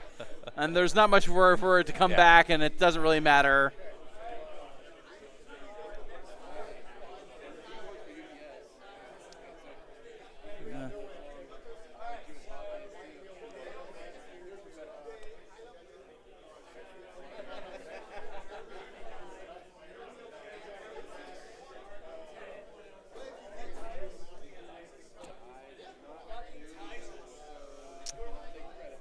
Yep, 48-48 final score. Way to go. What a great game. Yeah, so I think they're looking into secondaries. And Derek, I know it was a little late here, but that's an amazing observation here. The Wrath Axe didn't do much, but it did keep a whole flank pretty busy. So Yes, 48-48 final score. What a great game. With Dan scoring more battle tactics, so I believe he gets a minor. Oh, yeah. He might actually eke it out. Wow, what an amazing game. Yep, that was a big round. Lots of jumps one way, then jumps the other. Yeah, those full of great surprises here. Really fun to watch here. What a great time! What a great thing! I'm glad we captured it on film. Yeah, that was a really good game, especially Yancy looking like he was behind and then having that one turn. Yeah, that when one he jumps big that turn. Bloodthirster over, kills Catacross. And the Gothazar and the cripples Gothazar, everything yeah. else. It's such an amazing time. So we are going to take a quick break here. We will come back for round 3. That will be the final round here for today. That'll be at roughly 15 minutes from now. 15 minutes here. So and the next round is Noxious Nexus for the battle Noxious plan. Nexus, the really fun one this season. So we will see you then. Come back here, use the restroom, grab a drink, grab a snack. This will be great. Absolutely.